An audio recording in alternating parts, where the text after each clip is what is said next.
Any additions or changes to add? No, but we just want to let people know two have already been continued.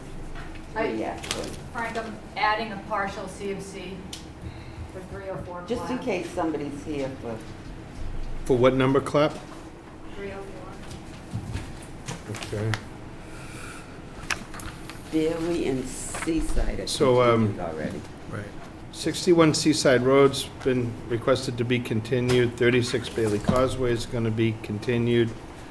Yeah, And, that's it. okay. Okay. Yep. Just in case somebody was here. Okay. Just got a couple minutes before 6:20. Well, I'll make a motion, we accept the agenda as written then. Second. All in favor? Aye. Good. Thank you. I sent out an email to some of you, Amy and Jen and Penny and I got a chance to meet Craig Keefe, who's our new resource, what was his official position? Environmental police, maybe? Yeah. Yeah, something like that. environmental. He's So- the dog officer and environmental. Well, instead of an animal control Yeah, right, officer, no, they've upped the exactly. game. And real energetic guy. He's very interested in being out there. He's been already walking the trails. He's already been out there, and I took the dog signs up to him. Oh, great. And, yep, it said, have fun. Put 'em Been wherever checking you the want. Driftway Park more, And and then Howard ran into him this weekend, right? yeah, he found Howard out in the woods, so which is good to know. So, really thinking that that's a real positive thing for us. Yeah, absolutely. There he is. Hey, Richard. Sorry. No, no problem. We just opened up. So it is 6:20, so we can start with number 2 Dickens Row.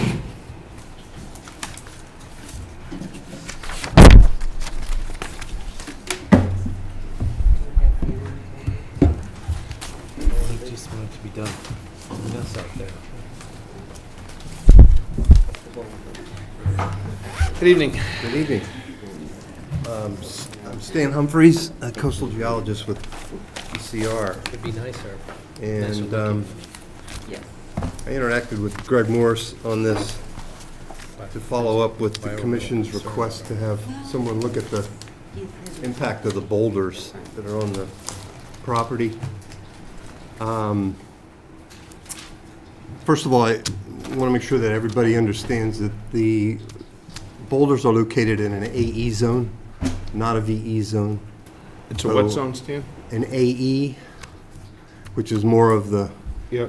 section that's subject to flat water flooding. In this area can either come over the wall or back from the marsh on the west side of the property.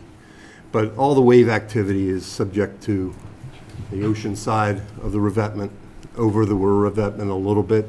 I think it has a splash zone of some 25 feet landward of the revetment. Therefore, it's obviously in land subject to coastal storm flowage. That's the only resource area that this project is potentially impacting. I do have a correction to the letter on July 29th. There are actually 6 boulders. I counted another cluster of 3 or 4 that are less than 2 feet in diameter. And these boulders occupy about 40 linear feet, but there's about 20 linear feet that separate them. So, you can kind of look at it as 50-50 rock or space. It's not a solid connected wall that would act like a seawall. They're relatively flat. They're angular, not rounded.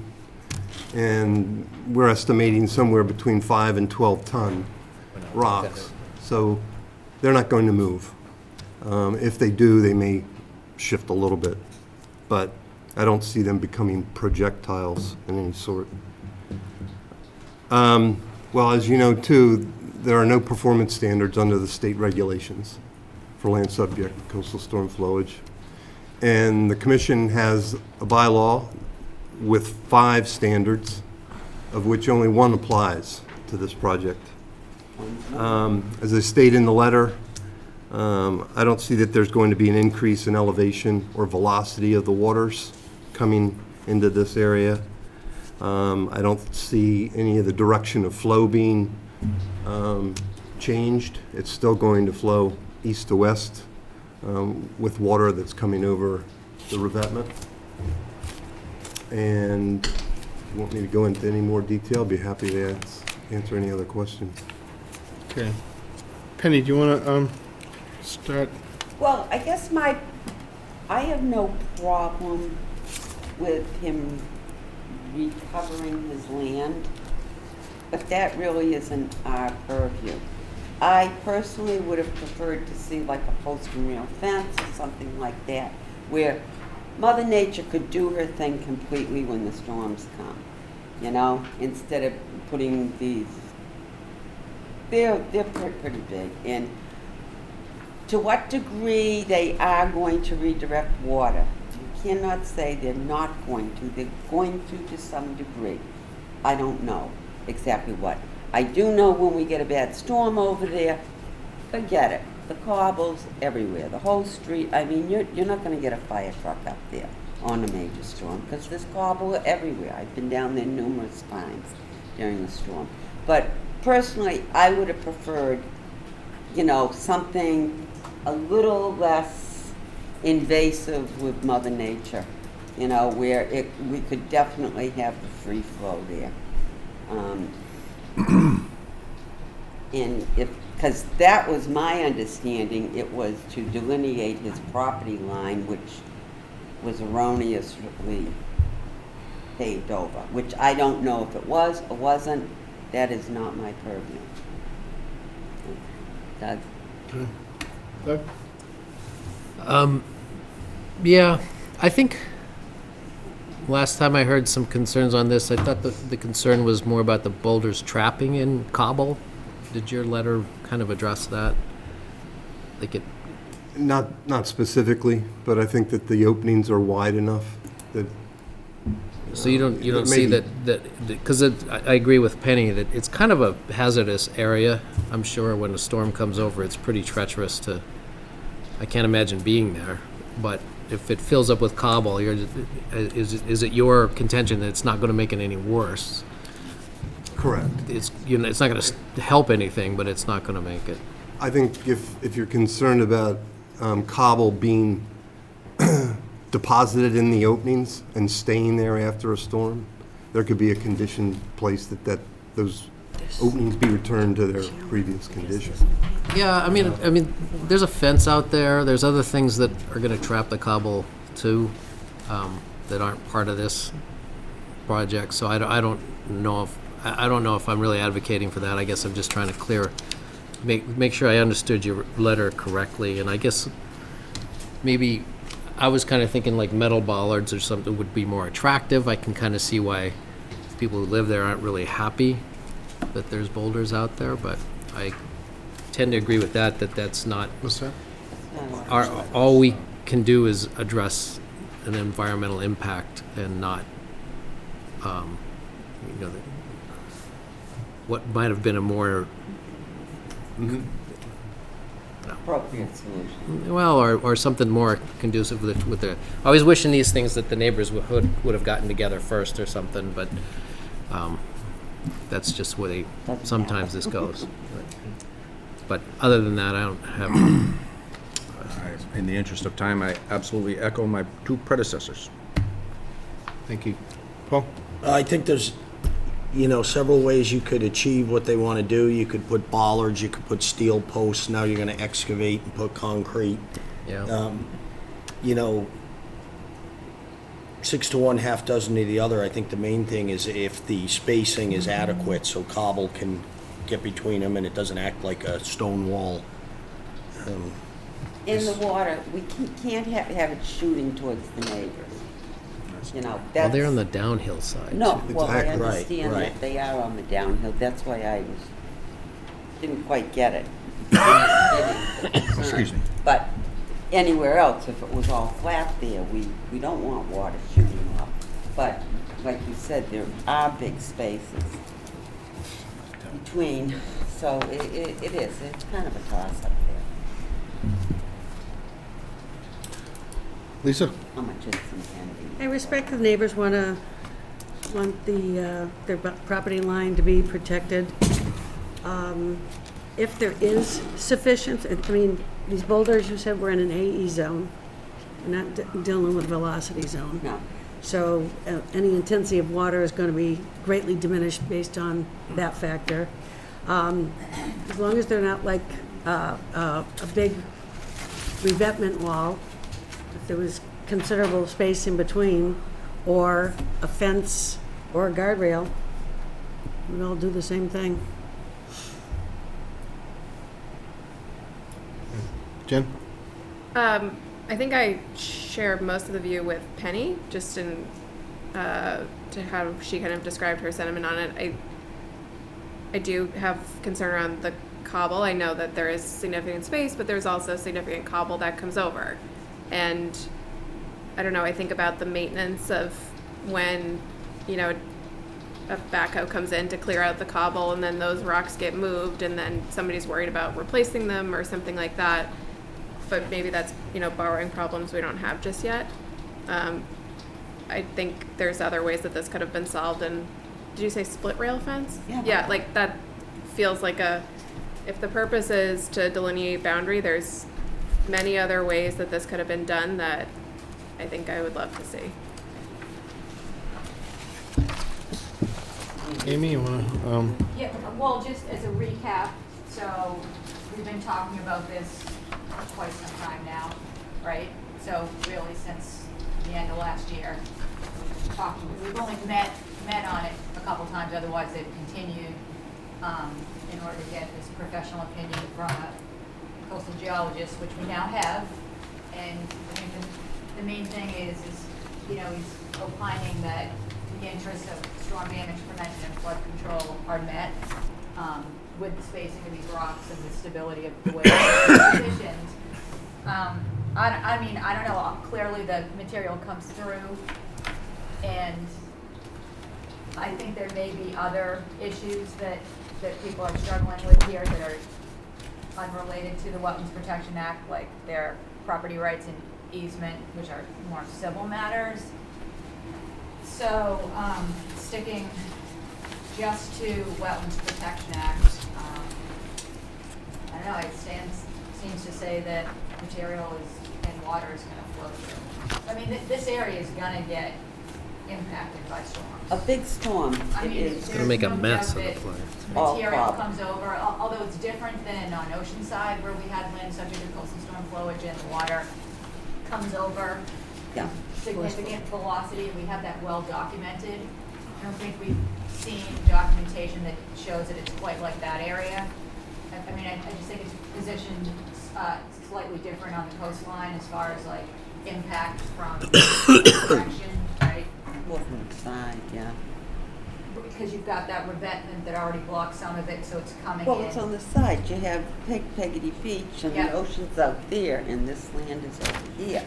So it isn't like a direct hit. It's getting different impact, for Yes, sure. it's getting definitely a different impact, but it does get a ton of cobble. I mean, there's no ifs, ands, or buts about it. When a major storm comes through there, we've been down there. I know Frank and I have been down there after a storm, and there's just cobble everywhere. And Right. then that has to be removed and put back on the beach. That's the other point, though, that Jen made too, is that for cleanup for this gentleman, because the cobble does have to go back to the beach, it would be a lot easier if he didn't have between the boulders, for him to have somebody come in and scoop it up and Well, put it and back. again, it's a, from what I understand. But that's his problem, not It's a mine. private way. Yeah, So the it is. residents who live on this way all get together to Yeah. clean up the storm damage, is my understanding. But regardless, we have some information that came in, which I just distributed from one of the abutters, who I'm sure has something to say, so. Yep. just- does Stan, we can give him a copy if you want. Oh, yes, actually, I gave it, there were 5 copies, so. Did you read this? No, just Okay. no. So I'll open this up to comments from the audience, unless you guys have anything else you want to present. So, Sure. Just your name and address, please. Eric Sachs, 4 Dickens Road, next door neighbor. You've heard me before, we have lots of concerns, mostly safety. You know, the road is narrowed by these boulders. It may or may not be on their property. Again, it's a civil matter, it doesn't belong to be even discussed here. But the road is narrowed by these very large boulders. They make it harder for vehicles to get into the road, emergency vehicles, fire engines, ambulances, which have been on that road before, and many times. In fact, in 2013, the town wanted to maybe take the road as a public road and analyzed it, and I have in this packet, I think it's page 3 or 4, this road by Scituate Engineering. They said that the road has to be 35 feet wide to safely allow all the vehicles to get in and around, and had a big turnaround, which it's only 18 now, so maybe even less than 35. So the town of Scituate says you have a 35-foot road to have all the vehicles that need to get in there safely, get in there. If it's going to be a publicly accepted road, that's, Exactly. there's multiple roads in Scituate that Yeah. are not, but in order for the town to accept it as a public way, there's usually a bunch of criteria, and some they'll bend from and some they won't. But if that was going to be a new road today, that would have to be that. My neighbor wanted to reclaim their property, cut the road, lay some loam and seed. Why you have to put a wall there? You need to put a wall there, why put this wall there? The engineer, Mr. Humphries here, said, this is not a seawall. Quote, what else is it then? I mean, why'd you use these big boulders? It's clearly there to interfere with the flow of water onto their property. I mean, there's no other reason to put these rocks there. If you want to mark your territory, you don't need to do anything. Again, cut the road, put down the loam and seed, it's your property. That's all you have to do, nothing more. If you look at, you know, it's not just cobble. I mean, the second or third page from the end, you see a stairway and a railing. I mean, houses get destroyed. It's not just on the side of the beach, trust me. Water comes over that wall. No, I know, it's a Between the houses, nightmare. destroys poor 1 Dickens Road, which is in everyone's property in the marsh, Mm-hmm. and it's going to be blocked from passing through by those rocks. There's just no doubt. And no one can think otherwise. I don't understand how you can not think otherwise. How can you not see this as a seawall? That's what he says. I don't understand that. I don't get it. Also because it won't change the direction of the flow of water, it won't change velocity. Again, I don't get that either. I'm not an engineer, I'm just a humble doctor. But, you know, if you have a big area of 2 smaller holes, won't the velocity increase? He says that round rocks won't change direction, but flat ones won't, but round ones will. Again, I don't get that. Wouldn't water flow around a round rock and get it bounced off a flat rock? Tell me this, companies. I don't understand that. Explain that to me, please. I don't understand it.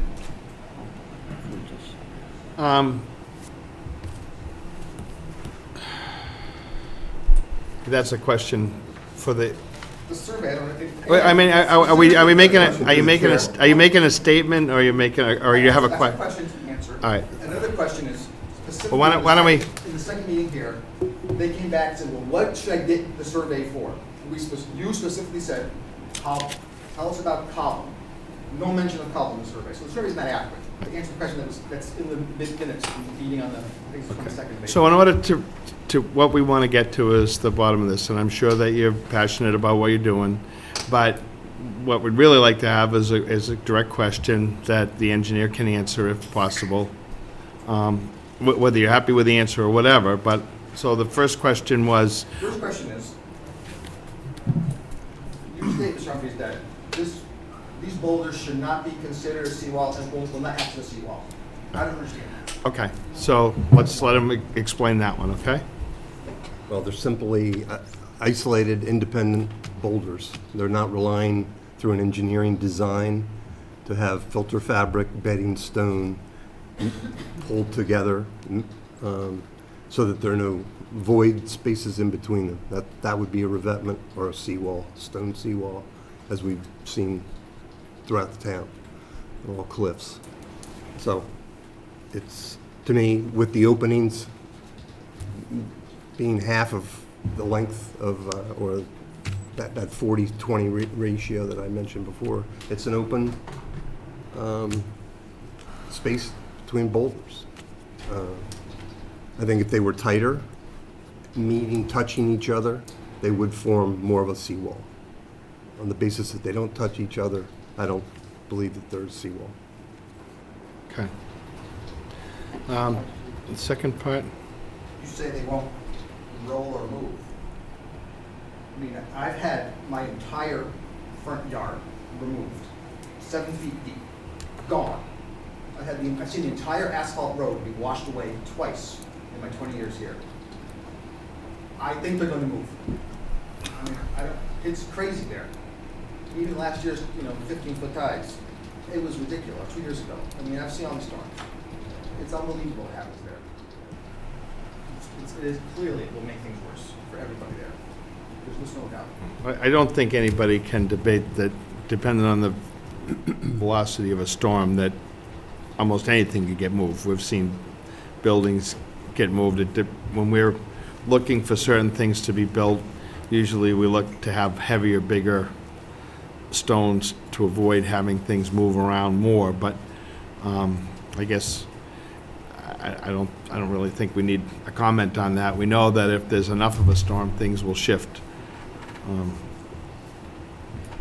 So, what else? Also, I think it's clear in Stevens' report that these boulders, you should probably read it.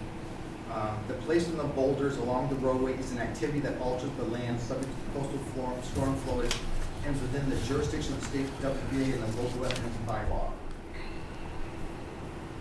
Okay, that's important. And they're placed there without any consideration, without any discussion, any concern of what's the best way to do this. We all have concerns about it. They shouldn't be there. I'm just curious, was a proper NOI and RDA filed? Has the state comment on this, looked at this properly? This has all been gone through the proper channels and to be properly approved and permitted. So we know that it wasn't permitted when they placed the boulders, and that's why we're here now. They filed a notice of intent for this activity, and that's why we're here. When they file a notice of intent, that gets submitted to DEP, who gives it a number. So they give it some review. I can't really comment on how intense their review of it is, but periodically when things are submitted to us, if they disagree with that filing, we'll get some, either they won't issue a number. They did issue a number, I believe we have a number for this. Yes, and with no comments. So if they feel there's something, it usually has to be fairly egregious for them to look at it. So if we don't get that, we have a number. The presumption is that they don't have any big feeling on this. Now, that said, if depending on the outcome of these hearings and what the commission decides, if somebody disagrees with the ruling of the commission, it can be applied, and then DEP comes out and appealed, rather. It gets appealed, and then DEP can come out and look at it and either say that they felt the commission ruled correctly, or they can say that they didn't. So there's more process that can go forward. But I think that the process, it's an after the fact. But they have done what they're supposed to do since that time. At least that's my opinion. If I could add to that, I think also the DEP didn't have a comment because they have no regulation to comment to. There's no performance standard for land subject to coastal storm flowage. Typically, they'll comment back on 10.30, 10.28, whatever, and identify the regulation that they want to remind the commissions to look at. In this case, it's only under the local bylaw Okay. regulations. Right. Mr. Snow, I think in the first meeting, you asked for some other town department input on this. Right. I don't know if it's road safety, health, I don't know. I think the burden of proof is on the applicant to get that information. Do you have that information about the other, I mean, there's a town sewer in that road, it's a road. Well, I have public safety input. It was that it's fine, that they can turn the trucks around in that area. And that's With the boulders. And that's from Al Elliott, Yeah. Deputy Chief. And other than that, it's a private way. So I didn't have any other comment from departments. Okay. And that was the concern, I think, was can an ambulance or a fire truck access it, was the concern that you brought up, and we did reach out to the fire department, and that was their response. Will they slow down by these boulders? If someone's dying in cardiac arrest, and it's gonna cost another 30 seconds. I mean, I'm concerned. Okay. I am. I can tell you what they told us. I understand. Okay. Everyone in the street is concerned. Yep. Personally. Yep. Any other, I mean, I've scanned this, but I'm sure you can. But I will really, there's other hearings after this, so we'd like to move this along. Anybody else? Any other comments? Sure. Kurt Mauman from 10 Devon's Row, and absolutely, I do feel the same thing about the cobble and everything, and the cleanup efforts that we perform by these, basically all the storms. Even the small storms that go through, and just a little bit of cobble and everything. I mean, we all had to pitch in and pay for it, and things of that nature, and keep the road clear, so, we can get services and, get oil delivered and so on and so forth. And, I'm just stressing the same thing that Eric is saying, about the problem and the way it's going to be affected by the big stones and everything. And I have to really agree with him 100% if he's marking his land with the stones, cut it, loom it, seed it, and let this cobble go right over it. And if anything, it's going to make it better on his part, so to clean up his own land. Because once these storms come by, big, small, whatever, it's all going to accumulate someplace around those stones. There's no doubt in anybody's mind. But it's also the cleanup effort during these storms. And the thing is that, and it's unfortunate that Mr. Walsh does not show up for these meetings, or he can't because he lives so far away, he's not here today. It's unfortunate to understand, that a lot of this cobble is cleaned up before he returns home, returns from his home, in Texas, or wherever he lives. So he doesn't really see the cleanup efforts we go through on a regular basis.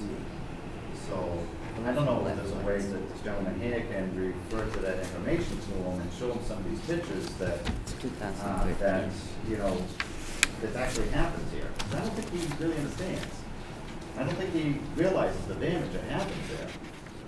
By the time he comes back in the summertime, it's all cleared up. Okay. Just, I don't know if it's relative or not, but does he participate in the cleanup of the road as well? Whatsoever. Okay. He doesn't know how to access the road.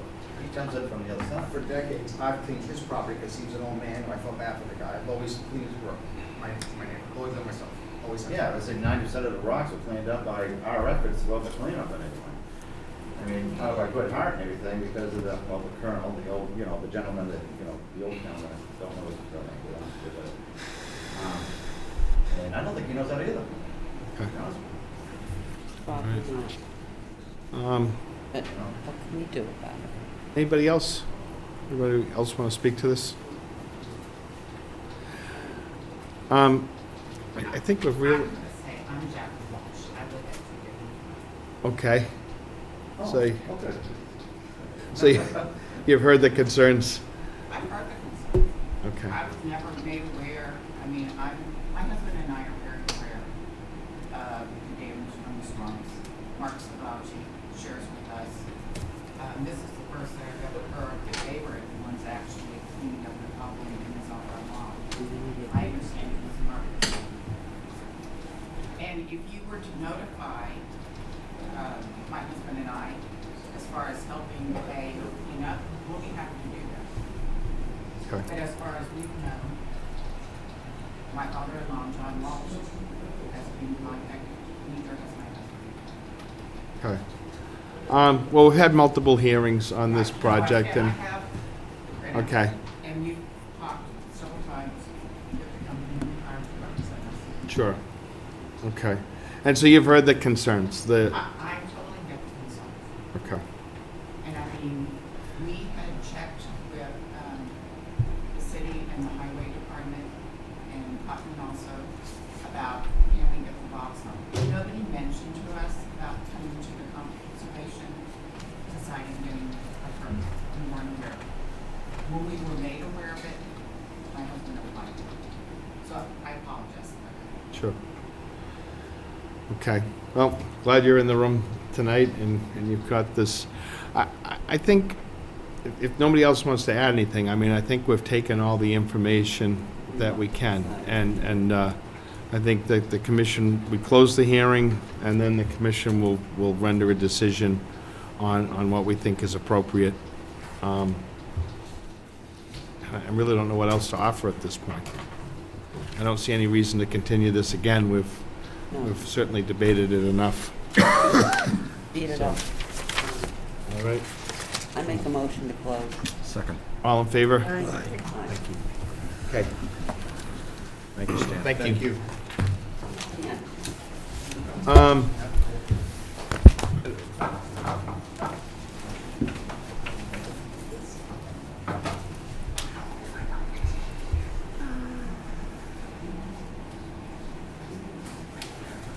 going to make a motion to continue Seaside Road.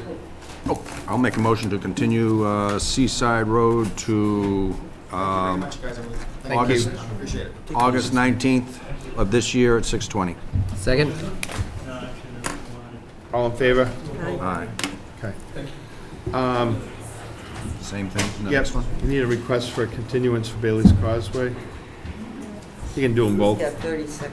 Yeah, we, You need a motion, you mean? Yes, please. A motion to continue 36 Bailey's Causeway, both of them, to the 19th of August, next meeting, at 6:20 PM. Second? All in favor? aye. Penny, you're better at this. That's okay, that's because I do So it all Tack the time. Factory Pond, well 17A. Thank you, Richard. And if there's somebody that can't see this or has an interest, want to shift around. I'm good doing a phantom weight too. Okay, great, thank you. What is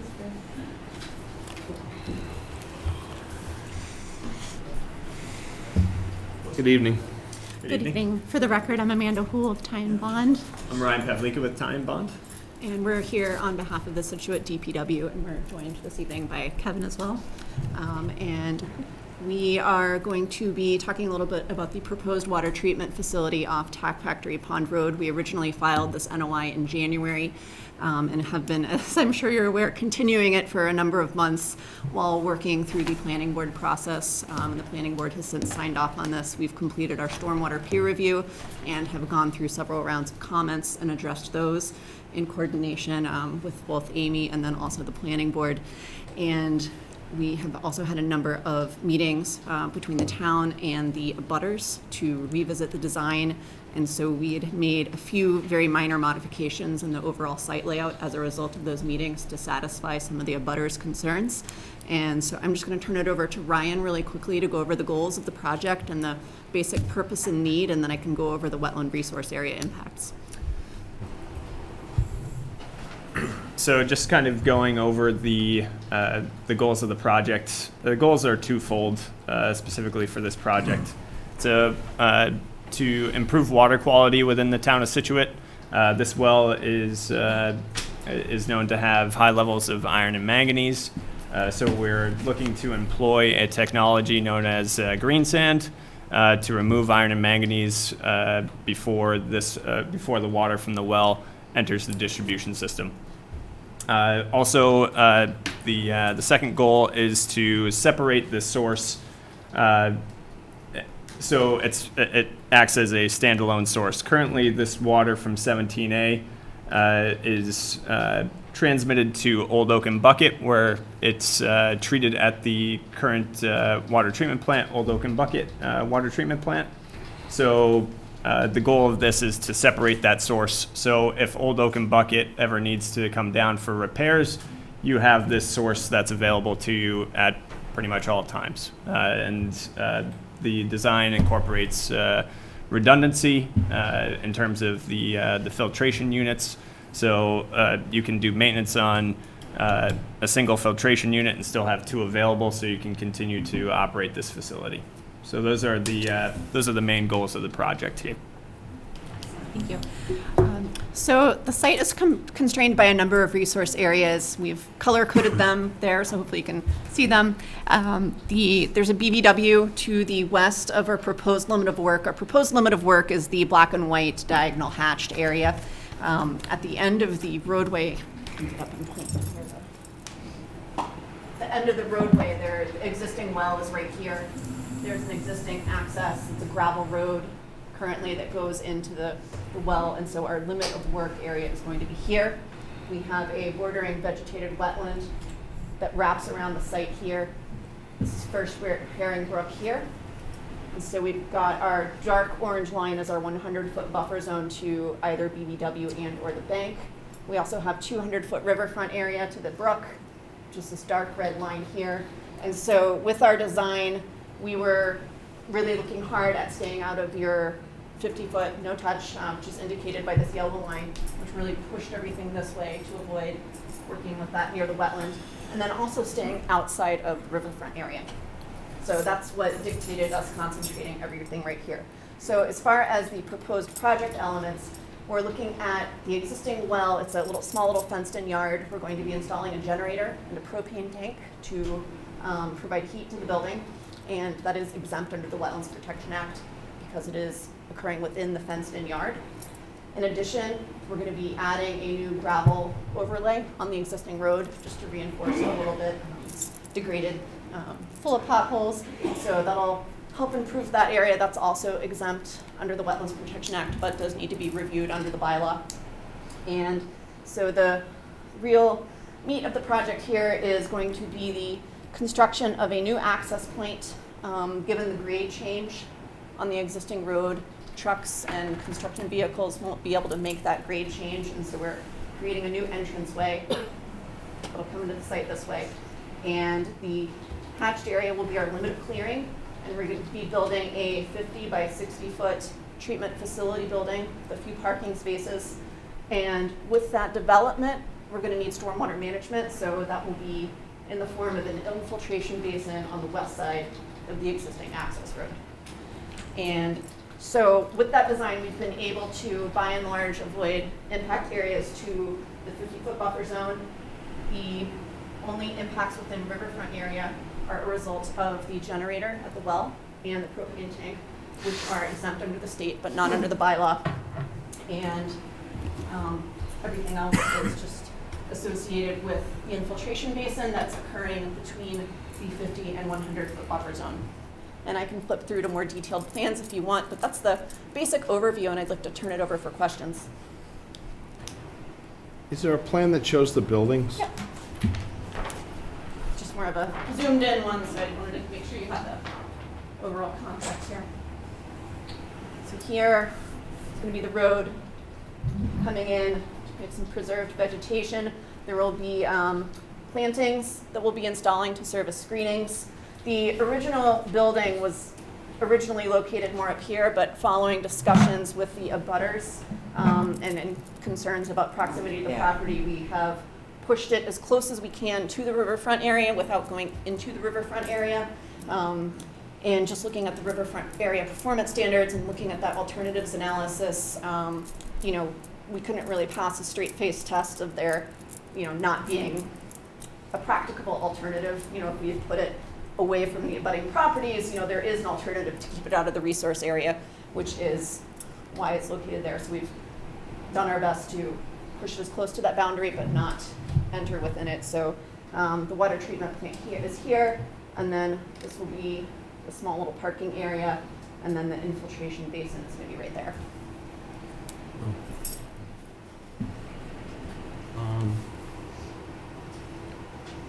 Penny? No, I really don't have, it's something long overdue.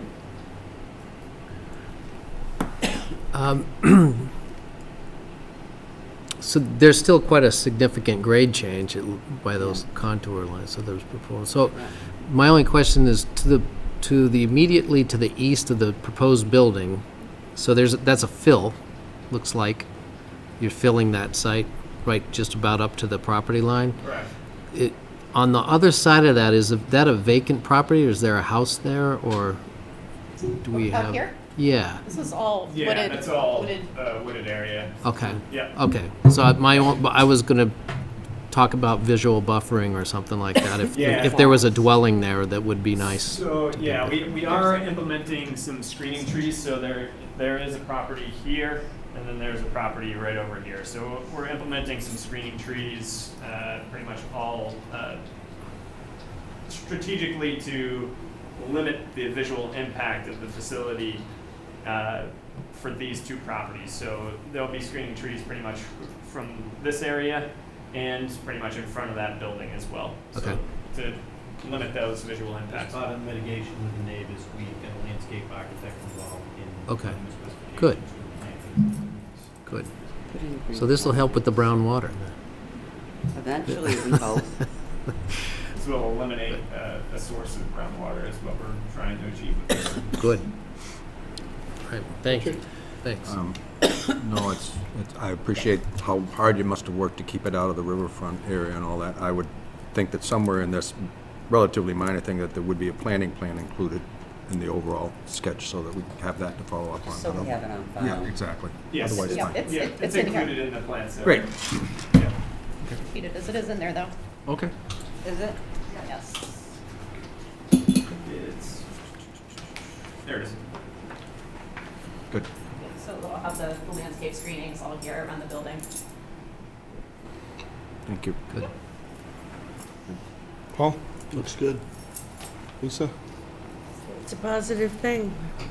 You know, more houses that don't have brown water, the better. Jen? No, I also really appreciated the way you explained the first page. Sometimes it's confusing when there's just a bunch of lines, so thank you for taking the time to walk us through that. That was helpful. Glad. Amy? Yeah, so I feel that this project was pretty thoroughly reviewed before it got to us. So strictly keeping within the interest of the Wetlands Protection Act and the Scituate bylaw and the Rivers Protection Act, it appears to meet the interests of those acts. Also, stormwater review, it went back and forth a couple of times with Merrill Engineers. Deb Keller was the one that did the review, and they, tweaked the design, tweaked the stormwater. And then I think actually what happened was they changed the design while they were in discussions with the abutters, so that's why it was filed twice with us. And actually got two different file numbers. There were no DEP comments. That's all that I have to say. Anybody in the audience want to speak to this? Any questions from anybody? Is the surface of the parking area, is that asphalt or? Let me clarify. So it'll be asphalt pretty much all the way to this point, and then it'll be pretty much a gravel surface, and this will be used as kind of a turnaround surface for larger, some of the larger vehicles. Emergency You're vehicles, outside the things like 100 with the asphalt? Yeah. that. Yeah, because 100 is the orange here. Yeah. Yeah. So the road going into the well is going to remain a gravel Yes. area? That's in the wetland. A new gravel top course is going to be added as part of Yeah. the project, but it Right. will be maintained as gravel. Yeah. That's good. And Good. just of note really quick, with the stormwater review, there's an O&M plan and long-term erosion prevention plan, which will be appended to the orders, so that there will be ongoing BMPs. And we have as nice a detention area as the safety building. A couple of rocks in there with some, Well, we have no control over the safety building in a way, but no, this will be a nice site. It'll be done. And it was needed 20 years ago. I don't We think know anybody that. on this board doesn't disagree that we need this, just like the safety building. I think the point is, when we worked with the safety building in the areas that were doing that, we tried to get them to be as ecologically friendly as possible, and we appreciate the work. We sort of got it through the grapevine, the efforts that have gone into shifting all this around, and you're trying to stay outside of all the resource areas. And the only thing the commission looks for is when trees are coming down and there's disturbance, that if there's any positives that can be played out in that aspect, we'd like to see that happen. And sometimes it winds up being the detention area. If that can have some environmental benefit at the same time deal with your drainage, that's helpful. So I know that you're up against cost issues and everything else as well, but some of the detention area at the safety building was modeled after what Mass Fish and Wildlife did at their building out in Westboro. And it's kind of cool. You know, you look at those detention areas and they provide habitat to other species that don't have that. So I don't know whether there's anything in that, but as you're talking to your Looks nice. landscape architect, a couple of rocks in there, depending on what they plant for Oh, I things. thought you were knocking it, there's a police building and something. No, No. No, they did a good job. If you look at it, it's supposed to mimic a more of a marshy. Yeah, it's not supposed to look pristine. Sometimes it's not really any big cost. It's just a matter of making Two good plants or a good rock choices or- on some of the Yeah. plants and making it look a Look little like- more natural. When We didn't finishing touch it it. off, and when we're working there, Amy's all about looking down, she's got suggestions for rocks in and all that. Well, I mean, it's Don't you think designed we as a volume dry them? basin. Yeah, it depends on the system. Within Yeah. 72 hours, Yeah, right? that's the So, infiltration basin. No, I mean, Yeah. maybe there's some things that can't be done, but all I'm saying is when we looked at that and as, you know, the concerns for clearing and all that sort of thing, obviously you're doing plantings to do screenings and whatnot.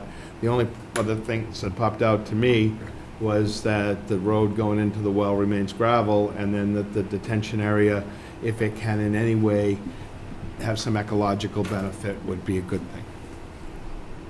Sure, there's deer and turkeys out there. All right. Okay, if nobody else has anything, we can, I'll take I a make a motion. motion to close. Sec- All in favor? Aye. Thank you. Thanks a lot. Thank you.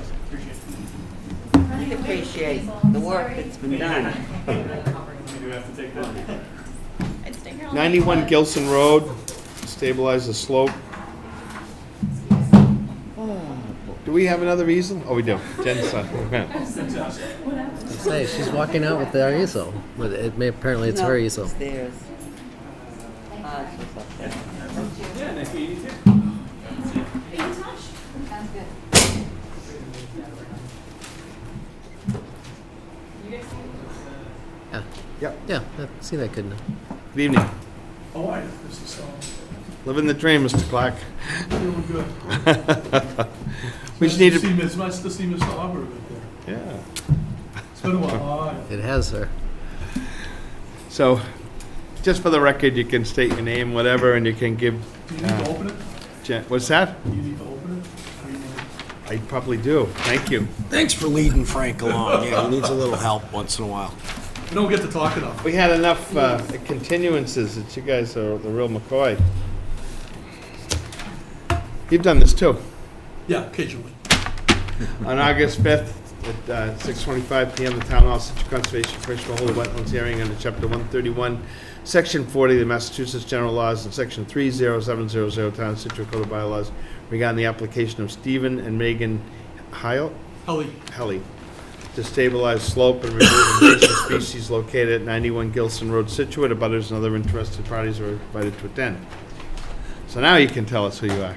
I am Mike Clark. I'm with Design Consultants. And with me, I have Michaela Heffernan, the environmental scientist, working on this project. And we're here representing the Hellies. They live on Third Cliff at 91 Gilson Road, and they've got some erosion problems on the slope, as well as some major invasive species. So the first issue, you see the darker area in the middle of the, I might as well get up there and get on the easy backside. That would be good. So this area here, they had a little slope failure, okay? And it's been a while and it's starting to erode. And so what the plan is there is basically to bring in some sand and gravel, compact it back up, you know, to existing slope. It's a slope. cover that with topsoil, seed it with coastal mix, and the difference between this one and what we did down the street at 83 is we're going to use fascines, and fascines are long,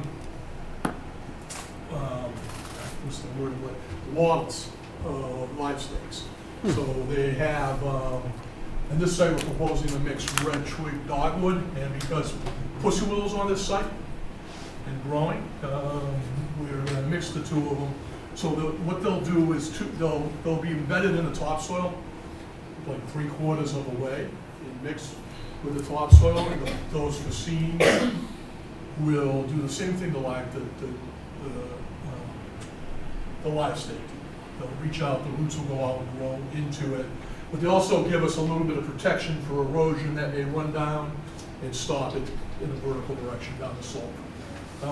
This area will also be covered with a jute matting, okay, biodegradable. In fact, I go over the resource areas, I apologize. So this is another one of those interesting sites. Down at the base of the slope, there's a pretty good eroded escarpment, okay?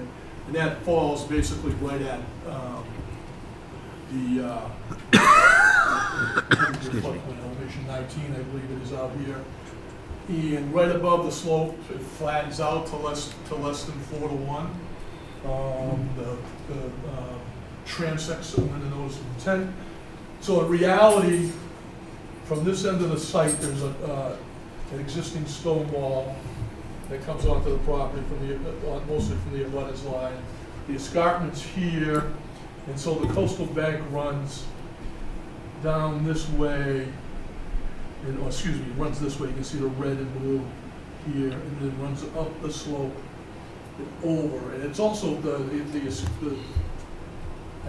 escarpment is above the floodplain, and that area is fairly flat.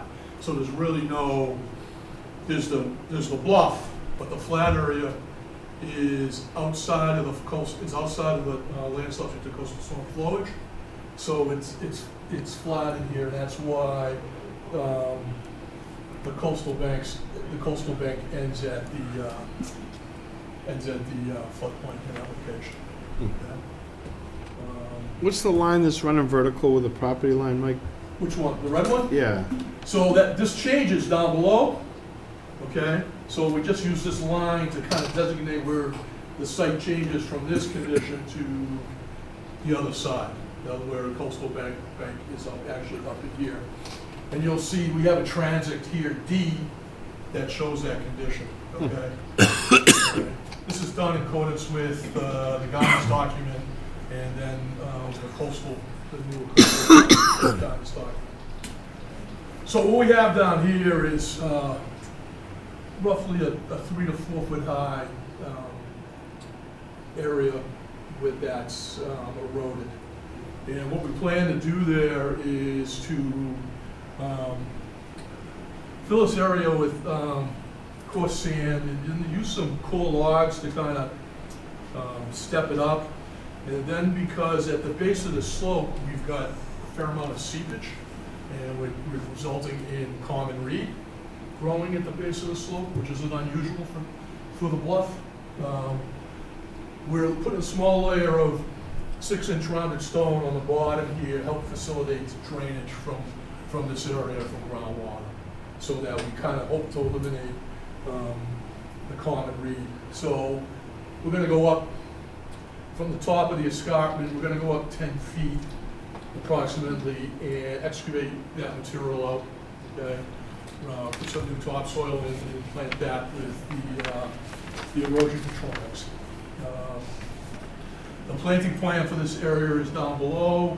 We're going to put in beach plum and Virginia rose down at the bottom, also to kind of get some root growth in there. With it being below the 100-year floodplain, okay. And also, what is interesting is this area is kind of a high point, okay, along the seawall. And this, so if you walked from here in either direction, okay, the sandy, gravelly area from the seawall to the bottom of the bluff goes down. So that's kind of why it's so flat here, so it was interesting. And then there's several invasive species on site. One of them is bittersweet, which dominates the site. We want to be requesting permission to go in and control the bittersweet mechanically and/or with herbicides. Some of the trunks are 4 or 5 inches in diameter. So there's some work there. There's some honeysuckle on the site. We also want to remove that, control that either by cutting or herbicide application. And then, and I'm gonna miss one, but I think I got them all. And then on the sides, we have the infamous Japanese knotweed. And we want to make sure we're not getting that into the site. So we put in, if you read the notice of intent, there's a fairly extensive control plan to control invasive species out there.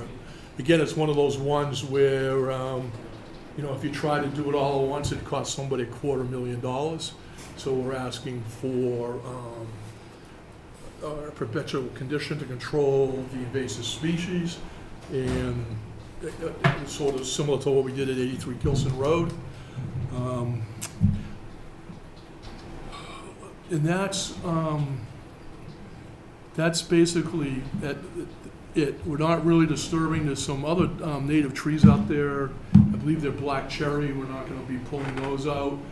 In areas where, when you're doing the invasive eradication, we're calling for doing seeding with the coastal mix, which is doing excellent on one of our other sites on the cliff. So we're very pleased with that. There are no geotextile layers between soil layers or any of those things. So we've kind of eliminated any areas for potential slippage, and really trying to minimize the erosion at this particular location, and just get it back to where it was, and where it was, you know, it was stable and it's not threatened by these two locations. Okay. Penny? No, you explained it very well. Thank you. No, that's good.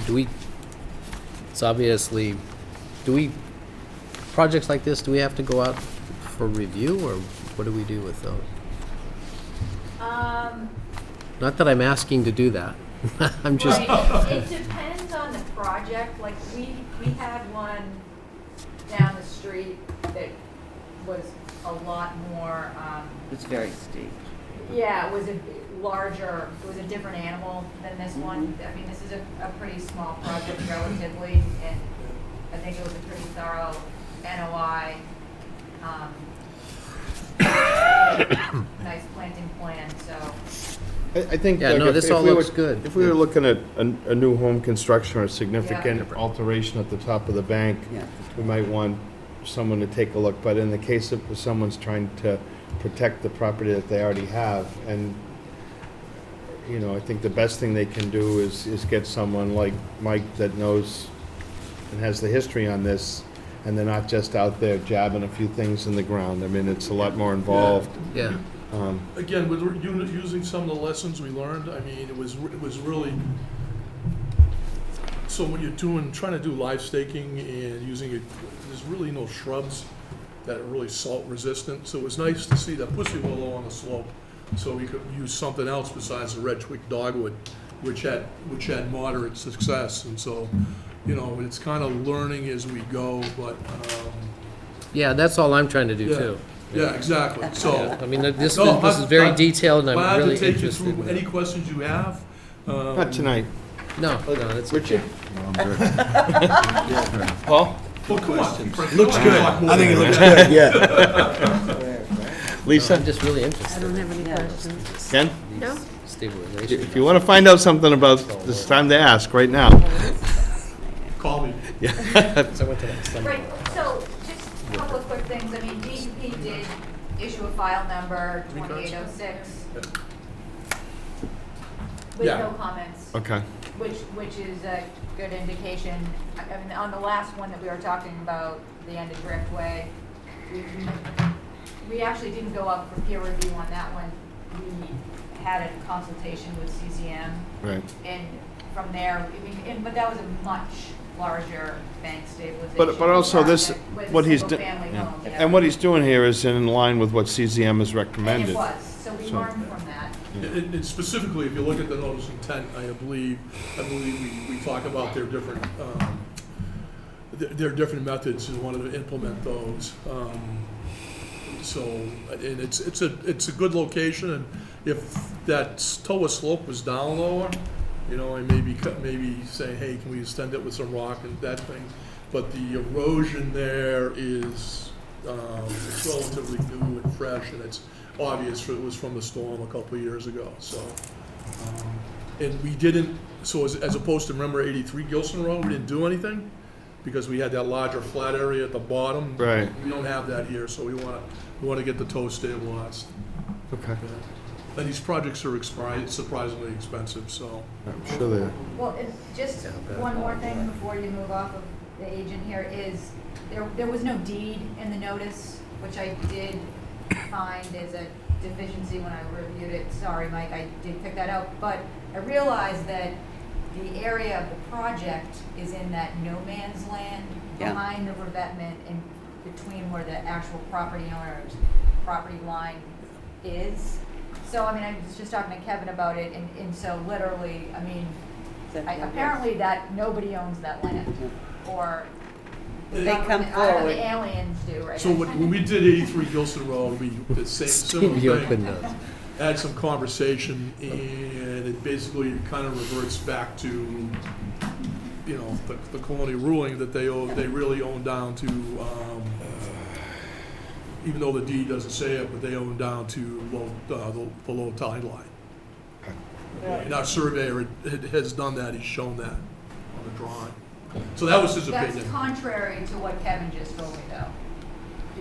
You know But what I it's mean? no From man's land, it's the a- town's point of view, it's not private Yeah, property. and I can accept this Kevin's. So you're working on somebody else's property, we just don't know who, at your own risk. But do we need, so, I mean, so, you don't have to deed, and that is a requirement to prove ownership. There's no deed available for that piece of property. I'm gonna defer it to Mr. Hopper. I've done the research back to when, beyond when it was. Hey, can I, Right, so that's what I just said. can I, just, we can talk about this, but I'd rather get Mr. Hopper's thoughts on that one. Yeah. Aren't you lucky? Do you have a thought? Come on, Doug. Give Well, us a this, thought. this was similar to another one up the street. Yeah, It right. was, totally. Right, yeah, so, It's at their risk, that's all. Yeah. In precedent for over the last 20 years. Yeah. We've done several of these. yeah, I wouldn't be concerned about issuing an order for it at all. They want, somebody know, wants to that- come out of the woodwork, let 'em. Right. Well, although I it don't is think it's gonna be still a owned in a- requirement of the notice to have the property. Yeah, it's not gonna be owned by a private entity, I don't think. Okay. It's gonna come forward and got to stake do with claim it? on there. Is there anybody in the audience that wants to speak to this? So, again, you have someone that's willing to reach out, try to protect and stabilize this slope. It's in accordance with what CZM's asking us to do. Yeah. We've kind of knocked this around with a couple of other locations. Met out there with CZM, who seems to have the say on where a lot of these go, and I just don't see, time's gonna tell how these play out. I mean, they're not easy sites to manage. No, and they're gonna have to be maintained. I mean, the one on the slope tells you it's, you know, higher up, so that slope is close to unstable. You may see another one next to it, they'll have to come back. But at the bottom, there'll be some erosion over the years, and we'll have to come back for that too. Okay, That's the way these soft solutions work. right. Yep. I make a it. motion to close. A second on that? Second. All in favor? Aye. Good night. You're done. Do you have just a contact for the contractor who did the other work on the Rivermore project down Road Street? Bet we could find one. Ask Stan. Ownership would be What's that? determined by Ask Stan. statute, not by. Okay, I'll give Stan a call. Yeah. Thanks. Yeah. All right, thank you very much. Have a good night. The contractor was Shepherd, but I don't know who he was using for the, I think Don Shepherd from Hingham was the contractor. Yeah, I'm just curious. I don't know who he got to, Paying for the work. The prices at 83 Gilson are really high, so. The yeah. original guy got hurt, Really? yeah, or he had an operation, so then they had somebody else. Huh. Okay. Good night. Thanks, Mike. All right, thanks, I know Mike. where he is. Oh, I was gonna make a joke. I said, yeah, it's on the- 119 Kent Street, if you'd like not the right one. on August 5th, 2019, 6:30 PM, the Town Hall Situate Conservation Commission will hold a wetlands hearing under Chapter 131, Section 40 of the Massachusetts General Laws, and Section 30700, Town of Situate Code of Bylaws regarding the application of Scott Herzog to construct a new single-family home at 119 Kent Street, Scituate. Abutters and other interested parties are invited to attend. It's right on the Good evening. corner. For So the they're record, taking my name that is James up. Garfield, I'm an engineer at Morse Engineering. I represent the applicant for the notice of intent associated with the new single-family dwelling at 119 Kent Street. So familiarize yourself with the plan. Subject property is a corner lot on Kent Street and Blanchard Road. We've got our property lines outlined here in bold, and our proposed single-family dwelling centered on the lot. So previously, there was a multifamily bed and breakfast Right. on this lot, which Beautiful last house year there. was raised. Mhm. In terms of resource areas at the site, the entire lot sits within the FEMA flood zone AE 14. And to the east of the lot, we also have a BBW and the associated 50 and 100-foot setbacks. But all of our proposed works outside of the 100-foot setback for that BBW. The proposed single-family dwelling's first floor elevation What sits do you at need in here? 16.2, which is more than 2 feet above the flood zone. Yeah, come on. The foundation yeah. for this building will be FEMA compliant and be equipped with flood vents. So it's not coastal. All the runoff from the roof area will be directed to 4 different roof drywall systems. And the outer perimeter of the lot will have a mulch sock to act as an erosion control barrier. Amy reached out and mentioned that she believed there should be a stormwater permit associated with this site due to the fact that more than 15,000 square feet are being altered. Our reasoning behind not applying for that is due to the fact the bylaw states anywhere where landscape or grade is changing less than 2 feet, that 15,000 feet won't apply. So I don't have a note here on this, but back at the office earlier this evening, I did a quick calculation for it, and I ran somewhere in the realm of 9,000 square feet, which would be below that 15,000. What would be 9,000, James? If you exclude the areas where there is 2 feet Yeah, or you less can mark grade anything you change. want. You mind? No. Let's see. So, if you have any questions, So that's Okay. in gray. Penny? No, I think it will be a nice improvement. Doug? He's studying. I was checking calcs. Richard? You can keep thinking. All right.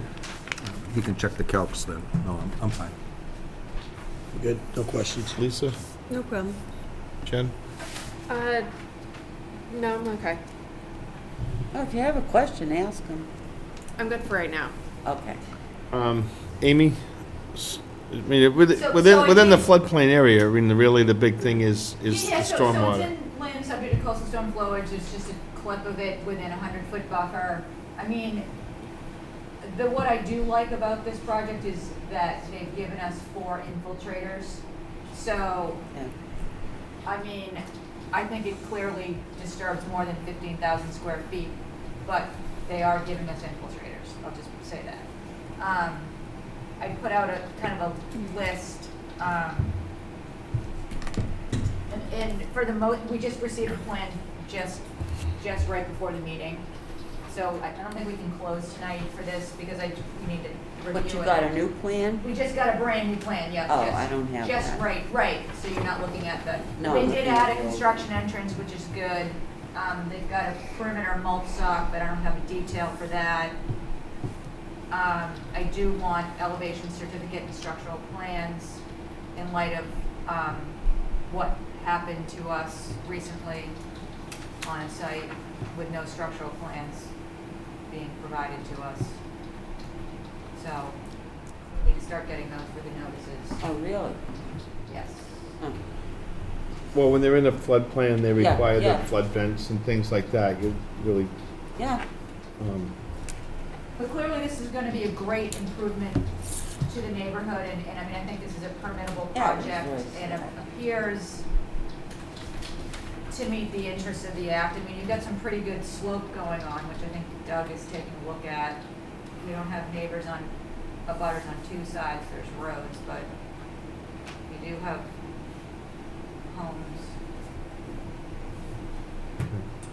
homes. anybody in the audience want to speak to this? Keep it open. So the reason there's to no keep it mitigation open, at all on that. so the reason to keep it open is just because of the information coming in at the last minute. I mean, what I don't want to do. Information coming in, and, I mean, you Oh, I could see close it that and we could quick. condition the mulch sock, but I mean, if we close, then that's it. You know what I mean? So, since you haven't seen the revised plan at all, I'm the only No. one that's seen it, and then it's right there, but Well, 'cause What were the that- changes, you've James? got a little bit of a leap of Yeah. faith going on. So, the changes made to what you guys have is we've added the mulch stock around the perimeter for Andy's request. We've added a paver detail for the driveway, stabilized construction entrance, leaching dry well detail. I believe that's it.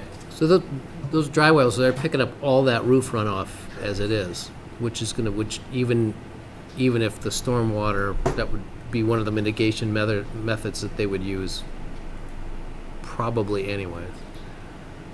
If the 15,000 square foot triggered, they would probably offer something similar to that. Right, well, but unless we build in a condition, without a stormwater review, you're not gonna get an O&M plan and the information Right. spec on the drainage. Right. So it's, you know what I mean? But I agree, I mean, I think that for infiltrators is a good thing. We still don't have the structurals, I think you should keep it open for those, The She wants structural. structurals for the house? for the foundation. For the foundation. Yeah. And Is they gonna elevation. fill, has it got a full basement? I believe it's gonna be crawl space. Yeah, because by the grades on there, okay. So we had a It still project that will we have to did not have have all the plans for, and then it came into debate over where the flood vents should be and if they're required, and we just would rather have it all Gotcha. there Alright. in the beginning, and then there's not a question about it. Question later. Okay, understood. So, So we'll just, you know, we can tie it up in All right. 2 weeks. okay. Other than that, then I can check those calculations if you'd like then, between now and the next meeting. Yeah, that sounds good, so It's we'll have good. the, actually, I Well- probably have it in my inbox, I'll forward it to you. Okay. So but I guess to avoid kicking it out to another meeting, it would be good if they knew that they had to do a stormwater, it'd be good to know that. I don't, if you go with the 2 feet and above, I think he's right. It's gonna be less than the 15,000 square feet. And I believe that's what the bylaw says. If it alters I've got a copy. 2 feet, Look. over 2 feet, then of 15,000 square feet of over 2 feet of alteration. So if that's the correct interpretation, I'm just by eyeballing, it's going to be less than 15,000 square feet. Did you want to comment? I just want to say what they're doing with the infiltrators and all that. As you know, the stormwater bylaw is going through changes right now. And when we construct houses, even if we're not in Concom jurisdiction, we're still trying to do exactly what he's doing here with infiltrators for each of the downspouts. It just good practice, so I think what he's doing is Yeah, the it right thing is. to do. Okay. Right, under the revised stormwater, regulations, this is what we'll be doing, Okay, under a simplified review. yeah. I guess I just, Plan. as much as I I know got a we need a PDF. O&M plan for some of these, when you start to tell people they need to clean their gutters twice a year, it just, Quicker than I can do it by hand. who the hell's gonna enforce that? I'm gonna Okay. continue. I make a motion to continue 119 Kent Street to August 19th at 6:20. Second. All in favor? Aye. Thank you. Thank you, sir. Okay, for RDA's, 49 Border Street, we continued this from July 1. Do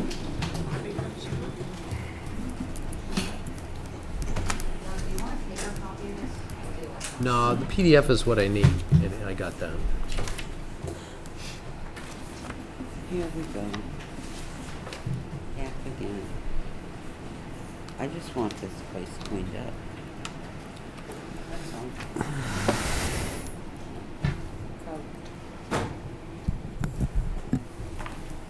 Good evening. How are you? Take off.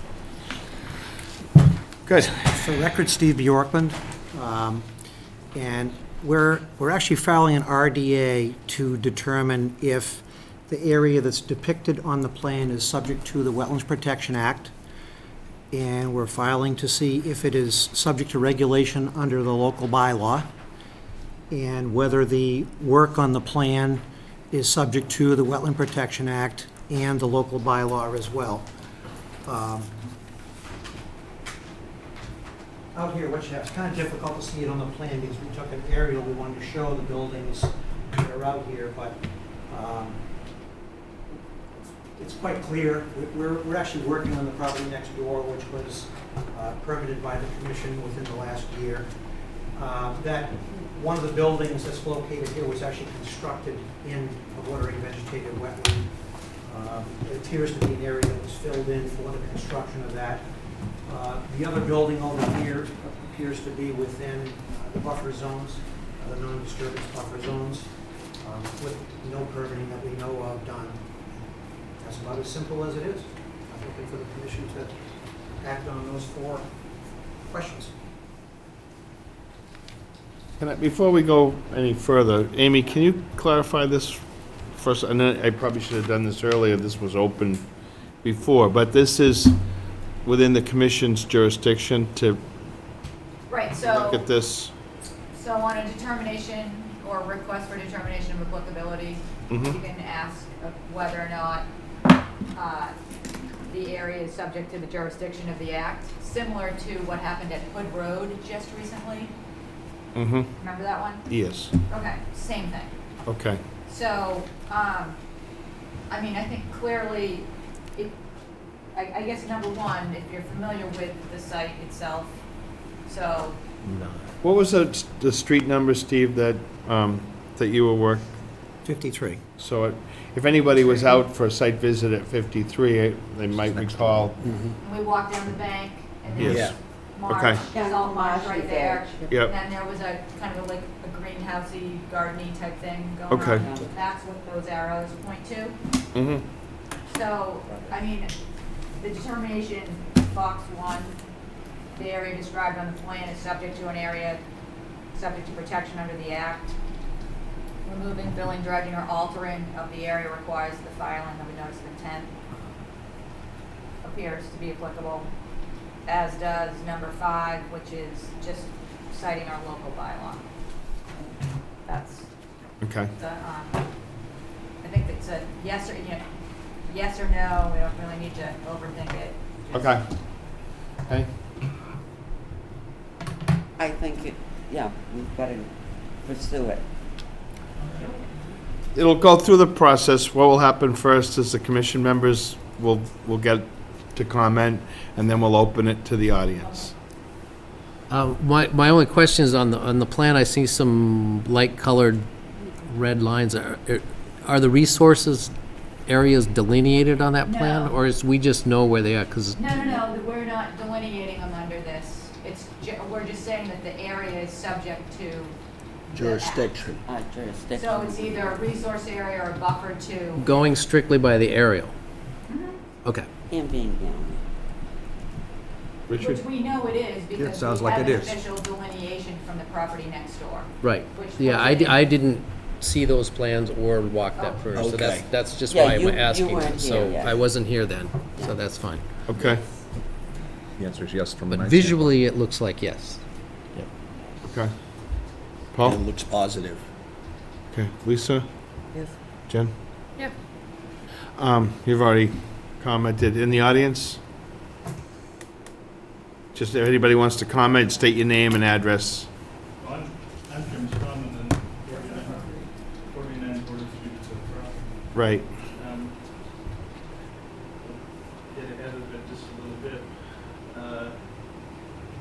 What are we looking for? The- I'm just confused. The request is, of the commission, do we feel that the property that is depicted here is within our jurisdiction?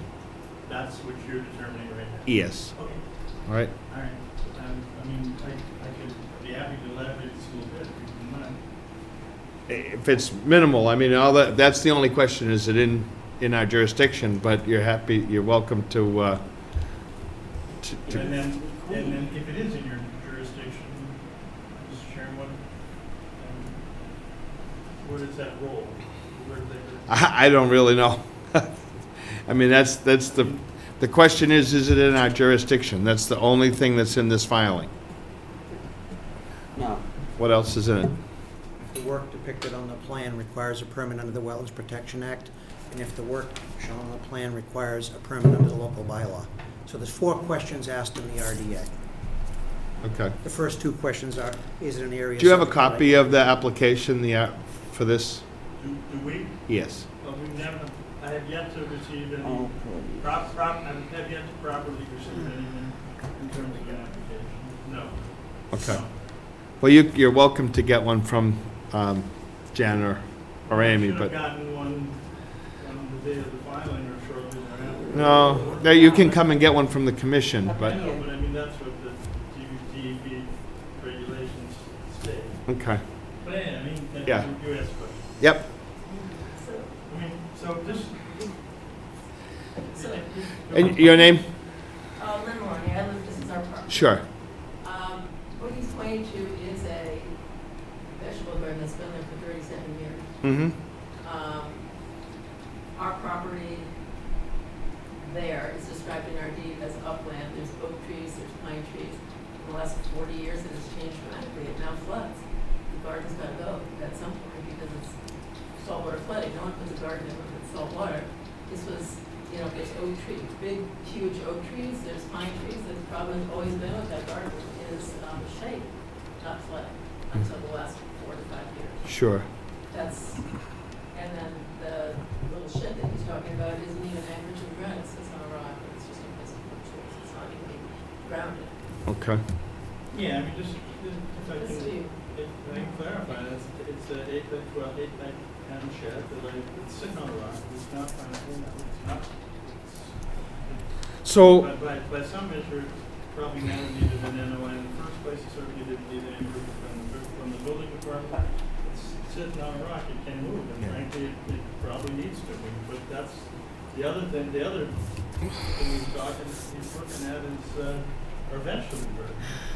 That's all we're looking for. So there's some pieces that are allowed, there's other pieces that aren't, and we can take a look at that and see.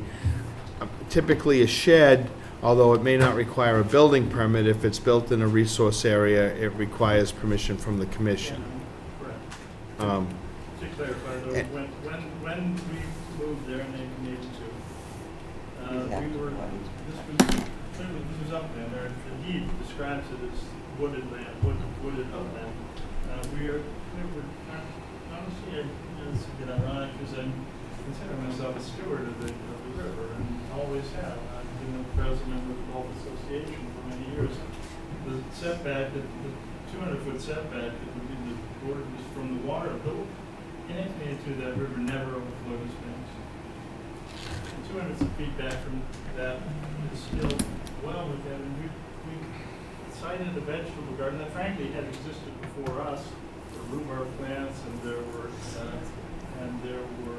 tarragon and herbs that were on the site before we ever. Sure. We didn't cut down any trees. And some things, gardening or whatever, has not been an issue in wetlands areas. However, So he's blowing his yeah. But however, typically sometimes what happens when projects go forward, then wetlands delineations are made around the property, and we've come to find other issues on abutting properties when projects are done. Wetlands lines of form, we find that there's been filling in areas that we were not aware of. Sometimes some buildings and all that sort of stuff, and so that comes to light as part of another project, and then the commission can look at that and determine whether or not something has to happen. Right. But the first question is it in the jurisdiction of the commission? Every single property on Border Street and Gannett Road is now not in compliance because things have changed. Right. As you know, from 2014. And the commission can decide to do an enforcement or not, or whatever. Yeah, I That- actually, honestly, I welcome that. I don't have an I'm not sure I do, but. I have an interesting, we got an interesting we got a view of global warming.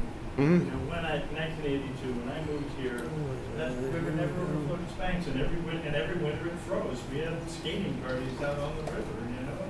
Now the river never freezes, and Sure. at a high tide, you know, I'm losing my vegetable garden Yeah. to climate change. Mr. Spellman, I don't doubt that we had a meeting just last week on sea level rise, and so things are changing. So I think we just really want to stick to this piece tonight, and we've got 6 other Yeah, I don't know, but determinations. So I think we just have to answer this question, and but as Mr. Borkman has pointed out, he didn't come here to capriciously answer that question. He has other steps beyond that, and my concern is that I'm want to be as amicable as I can be here. I don't. yeah. I don't think there's really anything more that we have to debate at this least point, not to be honest tonight. with you. I don't see it. I mean, No. maybe there'll be other things that come forward, but I don't see that. But we did put a garden in on total upland. I understand, yep. And we've had a number of conservation officers. Jim Oh, yeah, had- actually, again, that's worth pointing out. Many commissioners were down on my property several times when we were trying to delineate the 200-foot buffer for Walsh up the street. Mhm. Pat Galvin was down on my property and commented on the nice vegetable garden and saw the shed on.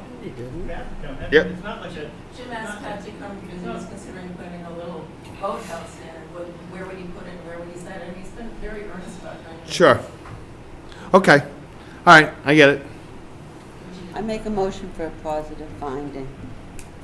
Second. For, The first 2 questions are all 4. All four. Positive, 1 and a 5. yeah, For all 4 questions. Can you For just, all 4 questions. so a 1 and a 5. Amy, can you just elaborate a little bit? well, it's what I had already just read. The area described is subject to protection under the Act. Moving, filling, dredging, or altering of the area requires the filing of a notice of intent. Clean it up. Okay. Second. Even though it was pre-established for 37 years? It just says it's an area subject to protection. Okay. That's all it's saying. And then the other one is number 5, which is the area or work described on the plan of documents subject to review and approval by you guys. Okay. I think it's important to state for the record also that we're in the midst of appealing a zoning board of appeal, and Mr. Bjorklund is being held up a little bit on that project because of that, and has not yet purchased the property next door. He has been, I think that's a record. Okay, thank you. I know you need to move on. I just, the 5 issues are, can you repeat them for me? No, it's just, there's a form, okay? The Form 2. And under positive determination, use either a negative or a positive. So when we say a negative is good and a positive is bad, I mean, I guess that's kind of relative. Yeah. But all this is saying, so the applicant or petitioner is just asking the commission to consider whether this area is subject to the jurisdiction of the commission. And so we're saying positive, yes. That's box one. Yes, it is. Yes, it's within your jurisdiction. Yes. And then number 5 is, not only is it within the jurisdiction of the state act, but it's within the jurisdiction of the Scituate bylaw. So if you're working in that area, you have to file a notice of intent. But I mean, I think you have relevant point in the fact that you have an established garden, but you have a shed in there. So I mean, I think we'll have to take this up under a different night. There's other issues other than just the So garden this is down there. just a 1 and a 5 tonight, and then you all can decide what you want to do. Okay. From there. I really, we got so many other things. Yes, ma'am. One- Sherman on 8 Hilton Road, I own Water Street. I'm here in support of Mr. Zorkin because the property's been under agreement for quite some time. The greenhouse has not been here for 35 years. It's probably due. It's not a greenhouse. Oh, well. Okay. All right, well, we're not here to debate. Yeah. All right, we have a vote, we have a vote. We had it second, so. All in favor? Aye. Okay. Thank you. Thank you very much. 108 Lawson Road. We just rung the bell. We got round one. On August 5th, 2019, at the 6:15 PM meeting, the Town Hall Situate Conservation Commission will act on the request of George Kelly for determination of applicability of the Massachusetts Wetlands Protection Act and the Scituate Wetlands Bylaw to replace a failed septic system on property located at 108 Lawson Road, Scituate. Abutters and other interested parties are invited to attend. Good evening. Again, for the record, my name is James Garfield, engineer at Morse Engineering, representing the applicant for the RDA associated with the septic system design at 108 Lawson Road. To familiarize yourself with the plan, we've got Lawson Road down at the bottom of the page. Our property line's outlined in bold, and our existing 4-bedroom single-family dwelling is centered on the lot. As the chairman said, this is a failed Title V septic system, which we are repairing with the use of a Hoop H600A tank, a 1,500-gallon pump chamber to a geoflow drip system. In terms of resources out on this site, we've got a BBW on our lot, shown here in blue, the 50-foot buffer shown in red, and the 100 shown in green. All of our septic components reside outside of the 50-foot buffer, and we've also shown a straw wattle on the down gradient limit of work. With that, open it up for any questions. Penny? There's nowhere else to put it unless if you go to the back, you're in the wetlands. Yep. I mean, that's good. It's as close to the road as you can go. No questions. No questions. That's good. No questions? Okay, so do we have Board of Health approval? I don't know. Could we possibly condition it with Board of Health approval? Oh, it's not here. Right. That's right. Just wondering Yeah. if you do have it. I'm fine with. I think you might. I was gonna say it appears to meet the requirements of a -2. Yeah. Although Is there anybody in the audience that has a comment on this? I would say that we're not accepting this line, like in future, if they were to Right. come tear this down or whatever, we would probably scrutinize the line heavier, but Oh, since yeah, it's a no, septic we're just repair. looking at the. Well, you could just add that in the language, yeah. Yeah. There's nowhere else to put it. Yep. It's like hopeless. Okay. Anybody? Nope. No? We're good. Make a motion for -2. I asked. Yes. Nobody jumped up. Second. All in favor? Aye. Great. Thank you. Thank you. 7 Berry's Landing, posts and signs. On August 5th, 2019, at the 6:15 meeting, the Town Hall Situate Conservation Commission will act on the request of Caleb Estabrooks for a determination of applicability of the Massachusetts Wetlands Protection Act, the Scituate Wetlands bylaws to remove existing concrete posts and replace new concrete posts in the same location and remove cast iron shipyard signs to be restored on property located at 7 Barry's Landing, Scituate. Abutters and other interested parties are invited to attend. Good evening. How have you been? Good, how about yourself? Good, thanks. Want to just fill these guys in on what you're doing a little bit? Sure. They give you the money, And- right? Yes, it's Caleb Estabrooks. I'm 67 Washington Street in Hanover. Yeah. So we put together a group of people from the representatives from the historical societies from the 5 towns along the North River that have the historical shipyard signs. So it's Hanover, Pembroke, Scituate, Marshfield, and Norwell. And we're doing a restoration project of the shipyard signs. There are 10 of them in total.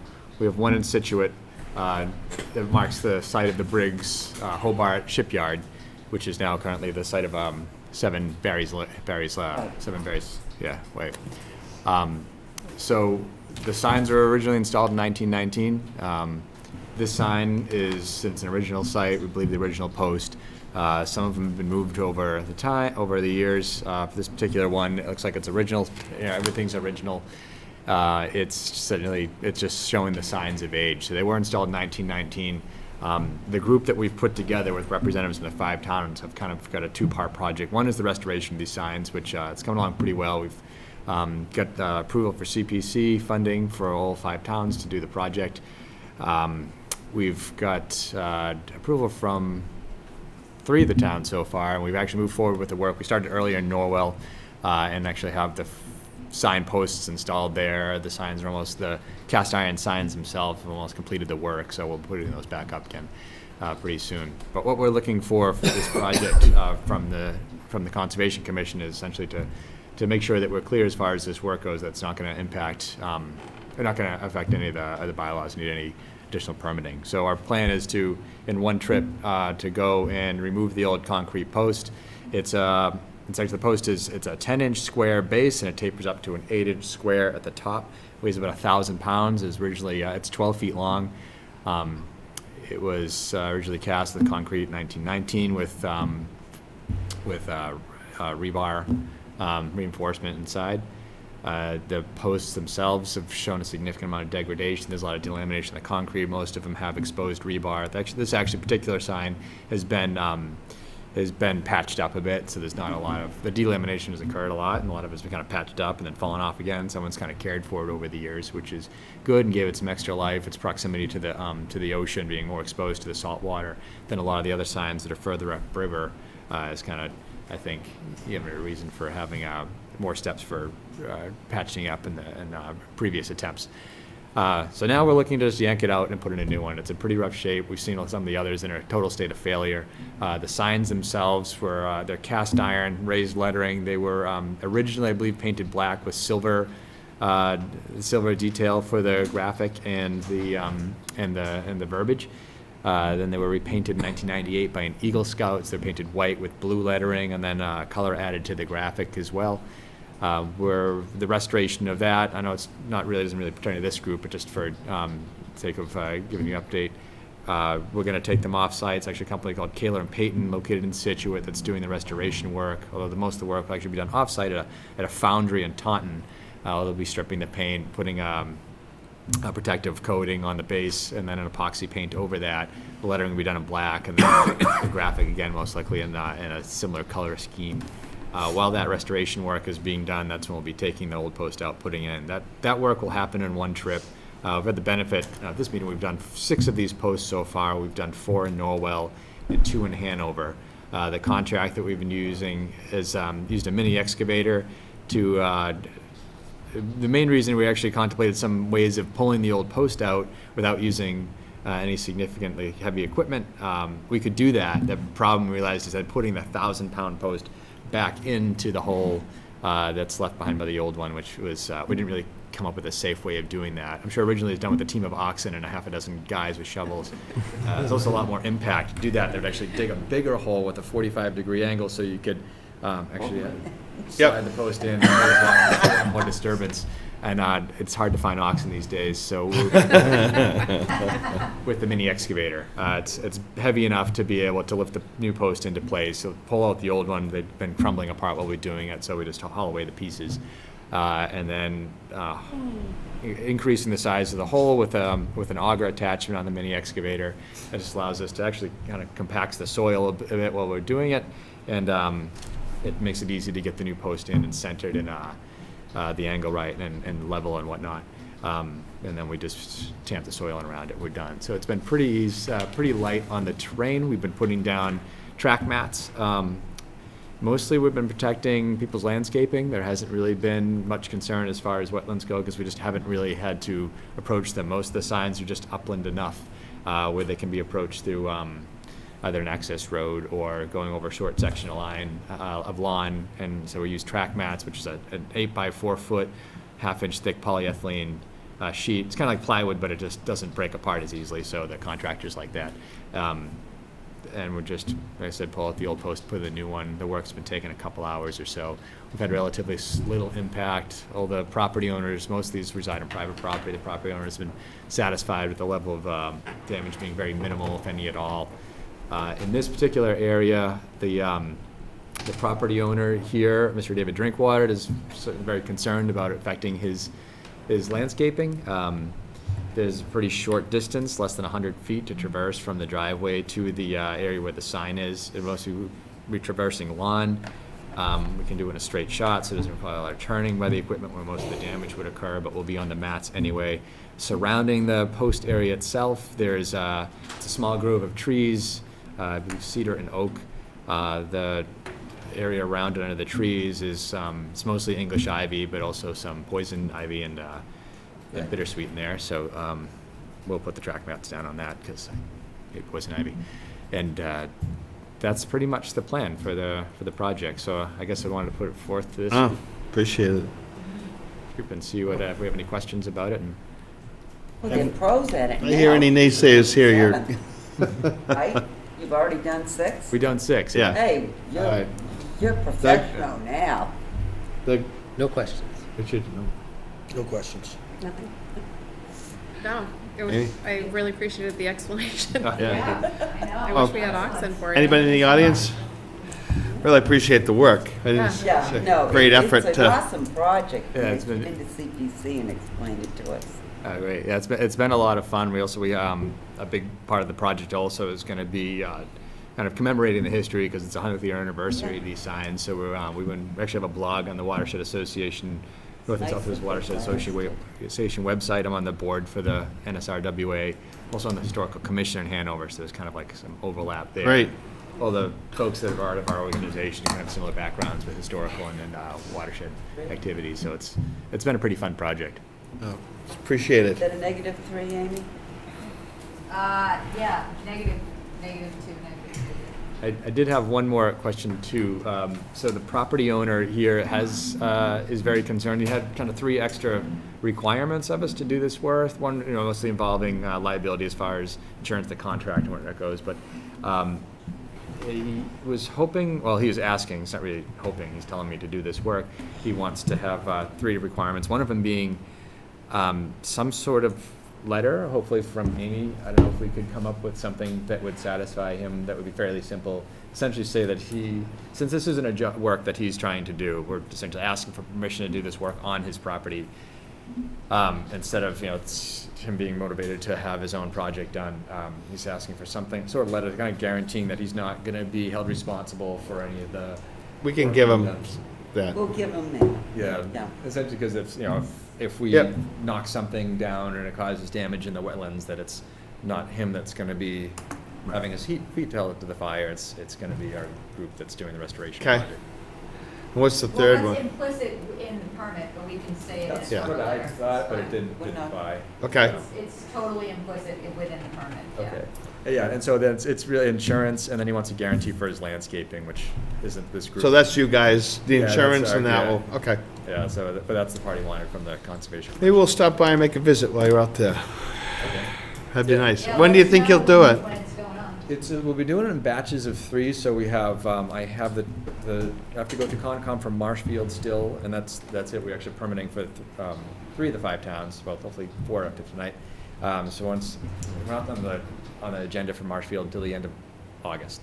So probably be early September, which would be wicked. If you happen to think of it, if you shoot Amy, Jen, an email, don't go out of your way, and certainly I'm don't, happy to. but if we know when you're gonna be out there, I'd like to, We might buzz out there. Is it usually a weekend project or a weekday? It's usually been weekdays. Okay. Yeah, so it's, I mean, that makes sense for the contractor. For me, I'm a full-time dad, so I've been kind of, finding time for someone to get the kids, but that'd be great for me, because Sure. kids will be back in Okay. school, make my life easier, but. I want to come see the oxen. I gotta Yeah. make a motion for there's no negative. oxen, the oxen. No oxen. Yes. They're- I thought they're they were gonna have gone. He said oxen. they replaced it with something with tracks. Oh. Yeah, I'll put that in my notes. Doug's listening. I do know someone with Make a draft motion horses. for a -3. All right, Second. all in favor? Aye. Thanks so much. That's Right. good. Thank you very much. Yeah, so, Thank you. Thank you, Amy. I'll reach out to you about. Right, Yeah. right.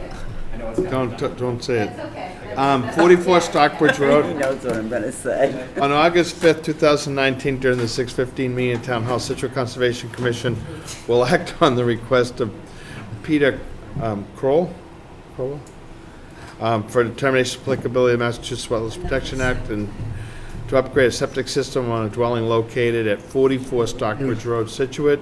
Abutters and other interested parties are invited to attend. I'm so Good glad. evening. Again, for the record, my name is James Garfield. I'm here at Morse Engineering, representing the applicant for the RDA associated with the septic repair at 44 Stockbridge. So we've got our property lines outlined here in bold. The 8-bedroom multifamily building centered on the lot in Stockbridge Road down at the bottom. This is a failing Title V septic system that currently has a septic tank and cesspool. We're proposing a 1,000-gallon and a 2,000-gallon septic tank out to an infiltrator leaching field. In terms of resource areas on the site, we've got a bordering vegetated wetland off-site, a 50-foot buffer and a 100-foot buffer. All of our septic components reside outside the 50, and we've got a straw wattle erosion control barrier. Okay. Okay. No questions? Doug? No question. Straightforward. No questions. Lisa? Very. Jen? Cesspool, the septic? Nope. Does it have Board of Health approval? Again, not sure. All right. They didn't Um, give you all the info back. I just told Jeff what a good job you were doing. Come on. Anybody in the audience? Okay. I make a motion for a -3. Again, with the same pieces, we're not accepting the wetlands line Right. for any other projects. Well, on this one, they just went off a map. Yep. It's an IBW, I think. Okay. down there. Somebody want a second? Second. All in favor? Aye. Thank you. Thank you. You wanna do the next 22 one, Newport too? Street, deck, We got another one. No, that's not. No, on that's August not yours. 5th, 2019, at 6:15 PM, the Town of Scituate Conservation Commission will act on the request of Pam, is it Habel? Yes. For determination of applicability of Massachusetts Wetlands Protection Act, the Scituate Wetlands bylaws, to install new sonotubes for a deck on property located at 22 Newport Street, Scituate. Abutters and other interested parties are invited to attend. Good evening. Hi, my name is Jason Glimmer. I'm at 190 Wall Street in Bridgewater, Mass. And I'm here seeking approval to remove and install a new 12 by 16 deck in the rear of the residence at 22 Newport Street. It'd be a pressure-treated frame and would require 5 12-inch around by 4-foot deep sonotubes for footings to support the deck. It's going to have a privacy screen on the north side and a pergola over it. The old deck that's coming out, there won't be a dumpster on site. I'll be hauling everything in my truck out of there and bringing it to a dumpster closer to where I live in Bridgewater. Every day? Just for the debris, but it takes one. But you're not gonna stockpile on the property? No. It Yeah. goes from taking it apart to the truck and then Okay. it leaves the site immediately. Thank you. Yep, Yep. Just wanted to be sure. sure. That was my only concern. Doug? No question. Richard? Same size as the existing deck now? It's very close. I'm not sure. It is 4 additional feet. I'm sorry? It's an additional 4 feet. And how many posts are being taken out now? In other words, are you adding a number of posts? Yes, we're adding To what? five. You're adding 5. How many are coming out? 3, I believe. I haven't been on site. 3. I thought it was 3. Anything else, Rich? Not right now, thanks. Paul? No questions. Lisa? No questions. Jen? No. Amy? No, I mean, he's here, because we're in a coastal resource area, Yeah, Barrier I'm Beach, almost. coastal dune. But it fits the criteria of what we would take as a request versus a notice of intent, so I think it's a negative finding. Okay. You're the only other one in the audience. No objection? Motion for a negative 3. Okay. Second. You have a second? All in favor? Aye. Aye. Good luck with your project. Thank you. Thank you. That's good. Okay. That's 14 years. Yeah, let us know if you want us to mail it to you, or, We got 2 orders of condition. Oh, we got orders of condition. Can I do them quick, Frank? COCs. That? The orders of condition, can I do quick? Sure. I make a motion, we accept the orders of condition for 27 Hood Road as written. Have a second? Second? All in favor? Aye. Great. Wait? No. Oh. He said great. Great. No. It's all good. I make a motion to accept the orders of condition for 52 Central Ave as written. All in Sec- favor? Second? All in favor? Aye. Move it. Okay, What else you got? we're good. Amy might want to do some certificate of compliances. Are there any problem? yeah, all right, Oh, there's so, one there for 7 Berries. Seven Berries Landing, what's this? Hold that up. COC right, so, you must know the history of this one better than I do, but there was a lot of file on it. An amendment, the whole thing was, this is for the garage and the landscaping project that they did Yeah. back in 15. And, you know, I mean, the planting window was passed, it looks like it was substantially done, that's what the engineer is saying. 87 Scituate Ave was an elevate. Amy, do you know, on that, are we talking Barry's Landing, or are we talking Edward Foster, which one are you? I went from Barry's, now I was gonna go up to So, Scituate. No, she's gone so on back. Barry's Landing, there was supposed to be signage put in, restricting Going out there. sides and stuff like. Well, that was amended, and there was an amendment that changed the language about fertilizer. I didn't see anything about signs. I thought there was In the supposed to be orders. some signage on that site telling people not to go within a certain distance or whatever. I didn't see that. Berries Landing, where is this? I did look at the file, and I did not see signs. So we can hold on that, so I can look into it? Yeah, Yeah, I think you really All right, should. let's hold It on was a little on the difficult side. I was able to gain that from the Okay. file okay. and all of We that. just want to be sure everything's, Yes. Okay, Yeah. so 87 Scituate Ave is an elevate under FEMA grant, oh, Yeah. yeah. which looks good. 56 Edward Foster Road are some old orders, and then, one of them was for a septic system that now is on sewer. So we're Okay, gonna remove a yeah. condition that maintain the septic, which is no longer needed. That's actually a property sale.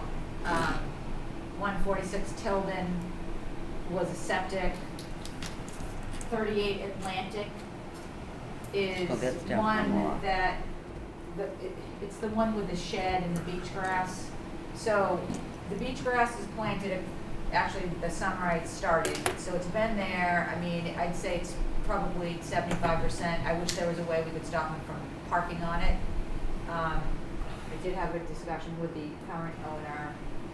Did you tell them you're not supposed to Yes. park on it? Yeah, and she's like, I don't know what you're talking about. Well, you should People say, don't well, park I'm there. telling Like, I you. see tire tracks, I'm like, people must be. I'm like, anyways. She's gonna have Oh, to a bird elevate. did it. Oh, She's about okay. to elevate, but anyways, it's the former owner wants her money back, and I mean, I don't blame her. So I'm gonna just say we should issue that one. And then 4 Garfield is Yes. another septic system. Right. Unless, I mean, if you don't That's feel code that 10. way about Atlantic. Yeah. Oh, Code yeah. I mean, if you wanna keep it open and let me know. That should be kept open. There was all kinds of red tape with Can I that. just tell you that our drawer of requests for CFCs is.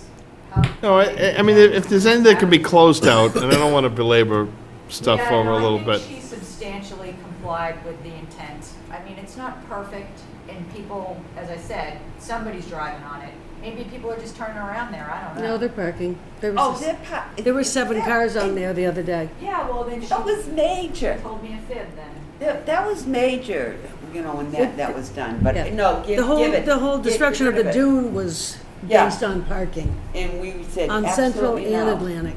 Right. Oh, it's not worth it. Go ahead.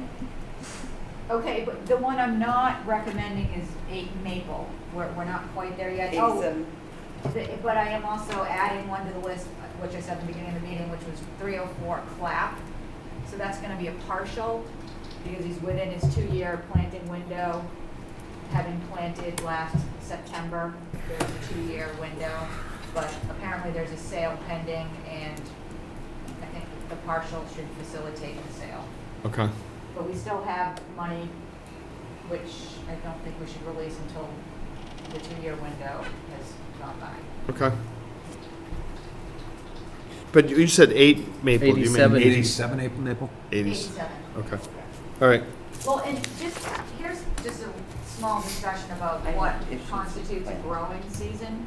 So I debated this with this homeowner just recently about, so now, to me, which I'm clearly not a professional ecologist, but the growing season begins in the spring and it ends in the fall, late fall, right? So that would be one growing season. So, but this homeowner's trying to tell me that that's 2 growing seasons. No. Okay. Yeah. One- 2 springs to fall is It's 2 growing 3 seasons. seasons. Yeah. Yeah. One Yeah, growing one season. I know, growing I'm like, season. well, I was trying to, Frank. Yeah. I'm going around in circles. I guess it just depends on which, you know. The word was way you're looking at growing. it. Are you? You raised a talking few the kids. one You've been down told the lots of road? things. I know, I'm like, I'm like, On 87 Maple, are you talking the one way in the woods? Like 2 C's is as good as a It B. was 6 months, so it's 6 growing seasons, yeah. there's the one way in the woods, and they have 2 different replication areas, yeah. All right, I thought they did a good job. Good. And I think that their ecologists will chime in on that too, and then we should be all set on that one. Okay. Okay.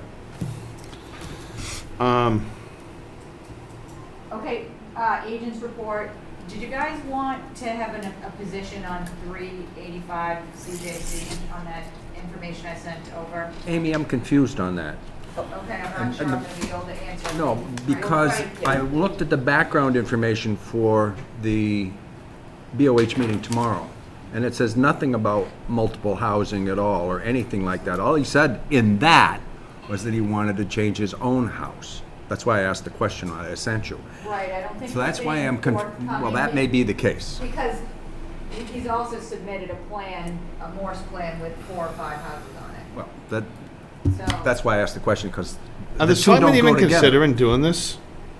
well, I've heard that they're mixed. That's why I think potentially if you Oh, have I'm an going to the opinion. meeting. Can we send a blanket one from the commission? Yes, that's what I'm asking. Then, I mean, I mean, especially if you have background. I just, how, go ahead. yeah, the background is, when that was auctioned off, the deed specifically stated it would not be subdivided for 20 years or whatever. They have not hit that term, as far as I'm concerned. The reason the town even bought those 2 properties was to protect the tack factory. Yeah. And How is that going we- to change? I don't know, but I do know, that was the deal. So, I understand. So So I think I don't the even deal- understand why they're even entertaining this at all. oh, well, that's what I'm saying. Well, I that- have but no that's idea what I why they When are. I read the background. But I think from the commission, we should just have, from an environmental standpoint, from the proximity to the river, that house, it just doesn't make any sense that this be allowed to be divided. The whole purpose was to protect that area as open space, and they shouldn't change the terms of that in any way. Well, And there's nothing happened there compelling there to make that change. I mean, maybe if we're not gonna use the reservoir anymore, but until that happens, In the next 10 years, I doubt that's gonna happen. We're gonna stop. No, that's it. You just defined the issue, yeah. I don't know where they're going with that. I don't either, because they They're have. going subdivision, I mean, or at least another house. No, one. One. Well, I mean, sometimes that's a tact, is Start with that, well, one, then yeah, you get ask for four and, Yeah. look how the Can compromises. we just get one? I mean, I don't know, you were there, so you know, and the answer is no. No. You just said, yeah, great, I well mean, put. unfortunately, they're not on until 9:30, but if you wanted to go, you could express going. your opinion, would be helpful too, but I'll write this letter and we'll put it from the chair. Okay. Yeah. It just isn't kosher at Yeah, all. well, you could This put takes there a was town meeting unanimous. Yeah. Can we have a Would take vote a on town this? meeting vote. Like a vote from the commission that we I vote. make a Absolutely. motion that we send a letter to the Board of Selectmen opposing taking the deed restriction off of 385 Chief Justice Cushing Way. Have a second? Second. Kind of, all in favor? Aye. Can we say it was a unanimous vote from the? Perfect, unanimous, yes. That's really gonna give it That's- some, now, Yeah, we're now it's gonna. we're kicking it's- ass. Yeah. Well, I mean, Easy now, don't be making fun of do everything. people network with selectmen? I mean, I think this letter will go a long way. Yeah, Well, I hope it will, but I do plan on going. I had already.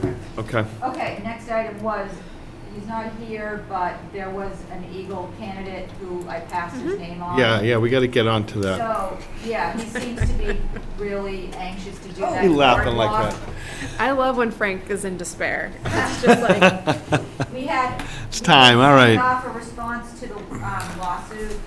Yeah, Yeah, did you do that? Yes. And Cindy we haven't seen the response yet, so as soon as we get it from town council, I'll give it to you so you know what it says. Thank you. Updates on appeals, I have. I would like to see that response. I just wanna make sure that they don't miss anything, so. That she Be good, doesn't, yeah. yeah. Council. We sent a letter off for the North Cliff draft EA and Fonzie for Yeah. their. Yeah. So, I mean, it sounds like they've got a little more study to do. That's the most. Yeah. We just received the Exasperating. draft Very. EIS Oh, it for the is. reservoir. Did you see when those people in California got killed when the side of the cliff fell on them? They were out Yeah. there. Yeah. Well, what the hell? What's the government waiting for? I did not see that. Well, a lot of those cliffs out there are so huge, I mean, and go so long, it's just bluffs, it rains, they collapse, you know. These people were on the beach at the Right. base of a cliff, and a whole chunk of it fell off and crushed them. But out there, if people are moving around, I mean, the pavement's sticking out further than the. Right, but you know what? It's not actually happening that quickly. No, that's true. It's been falling apart for. Where's the breaking point, Amy? Yeah. Are they gonna Probably, wait but- for the breaking point when somebody gets? Well, hurt? Well, the whole reason they want to protect it is because of this historical bunker. Well, then protect Like, it. they don't really care that the sediment, well, I shouldn't say this, but it doesn't appear that the sediment going into the river is one of the concerns. But for the rest of the residents that are out there, it's just the next, once that's gone, it's somebody's backyard. Yeah, And somebody ought to make a move on it before it winds up being the next guy's backyard, or the whole cliff will be gone. And And, there's a solution, and I think that people have chimed in on what they think the right solution is. right. And it's probably softer. But these harder. guys are just, we're getting them to come in and say, we'd like to put up signs warning people away. It's like, that was Yeah. 10 years ago, you should have done that. I mean, it's lip service in my mind from the Air Force. It's just reacting to some, Well, being whatever. involved in the conversations now, I realize from the state regulators that how much of a loop this is. Yeah. So, I mean, this is all predates all of us back to Oh, 02, yeah. 04, Yeah. and it was Vinnie, but, but say Rebecca and Jason were still there, and the wildlife Yeah. lady was there. I mean, And they're like, oh, this sounds like exactly the same thing they said 20 years ago. And Yeah. literally, I looked at the notes and I'm like, oh my God, it totally is. And Yeah. it's the same exact thing. Right, and ultimately, if you get to the bottom of it, the real answer is the same thing we tell homeowners who want to armor. The Wetlands Protection Act says a barrier beach is supposed to be allowed to naturally migrate and move. And that's why we don't let people protect their homes, because it stops it from migrating and moving naturally. And then, Well, they performed an analysis of the alternatives, that was what was in the study, right? And, Right. but they didn't give a lot of thought to certain things. They kind of went straight for what they really right, wanted which to, I you think know? is what a lot of people do. Yeah. Did you start to say something about the reservoir? Did I hear? And oh yes. That's not there's gonna like raise. a 900-page document at my desk today. It's the draft EIS for that project. So that's the one that we had to deny. So everybody can take for 125 reservoir pages and read it. Yeah. The Tetra Tech. Yeah, that's about right. Well, That's very good. I was told it was denied. Any of them have Now, pictures? is that true or not? No, it's denied. And now Paid No, attention no. in high school. That's thrown in the Spelling garbage. sucks, but No. No, all right, that's all. No, there's a lot of money being spent on this project. Yes, well, guess who's spreading that rumor? I'll tell you when we show. Okay, and then, all right, the last, 122. that's it, yeah, and it's dark. Okay, I make, does What's anyone that? else want to say Any something? enforcements? I have that on my list. I'm not sure how much I have to say. I mean, I wrote the guy on Summer Street who's burning his trees down in his backyard a letter. The 156, I think it is, the new house on Summer. New? The one that was subdivided. You know, the one. Mm-hmm. Oh, The one where they had to expand their Yeah. Septic? system. Well, I'm gonna go out there if anybody wants to go out there with me. Let me know. But, I mean, I can tell from a drive down by that, I don't know, I think he's burning them or something. All right, let us know. He's making himself a bigger yard. Take Craig. That's one. Um, Jen, Take your I'm friend. gonna take Jen. Okay. All right. Okay, and I don't know, the guy in Glades, oh, I went by that other one on Glades too, they're definitely working, doing Yes. something under that house. Yep. Yep. With no permit. Right. So the building and the zoning. You spoke to them already, right? With Bob? Didn't you and Bob look at that? I think we're talking about Two separate different. ones. Oh, all right. There's one that's further down. Hey, just, Somebody, was it you or somebody told me that out on Peggotty that they wound up pushing sand like last Sunday? That's, that one's got a huge history too. The one that is, begins with an S. Slocum. Yeah. Okay, Yeah. Slocum has been in trouble with every agent Yeah. for doing the wrong Yeah. thing, but he's got orders that say you can push your sand around. So in his opinion, it's never gone further than the fact that the neighbor, one of the neighbors gets upset, calls the police, and then it comes, and they're like, well, we have permission to do this. And so they're just, they are. well, they're not covering their removing septic it from the system. beach, so. And both of those houses have septic systems. Right. So that's lovely. In the It's beach. better if they're covered, yeah. Right. Yeah. It is. Yeah. Yeah, Alright. but they It's even also less lovely if they're at surface level. Climb up like 40 feet to get up to the front No, door. I know, so- they shouldn't have been They left shouldn't have after been left, 78. They allowed to should have go gone. back, that's Right. right. Well, you know. maybe there will be a. So we had a, There was a whole street there, you know. I know. all right. So we had a really good Yeah, it was. coastal advisory meeting. Oh, I thought it was Public excellent. one, last Tuesday, yeah. Yeah. And coastal advisory, trying to work with the town more and how to deal with some of these things. It's good information out there and discussion about, and really the different aspects that the town's doing, not only, you know, building seawalls and trying to do these revetments and stuff, but some of the pieces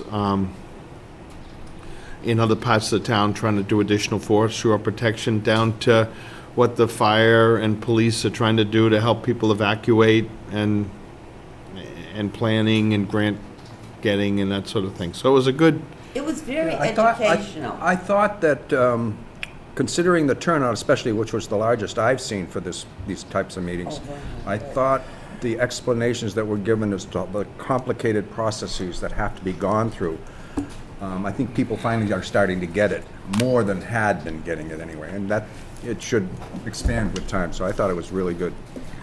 So, Yeah. It was a real educational, because I don't go to the coastal management, so I was like. that's why they never last very long. Yeah, well, but.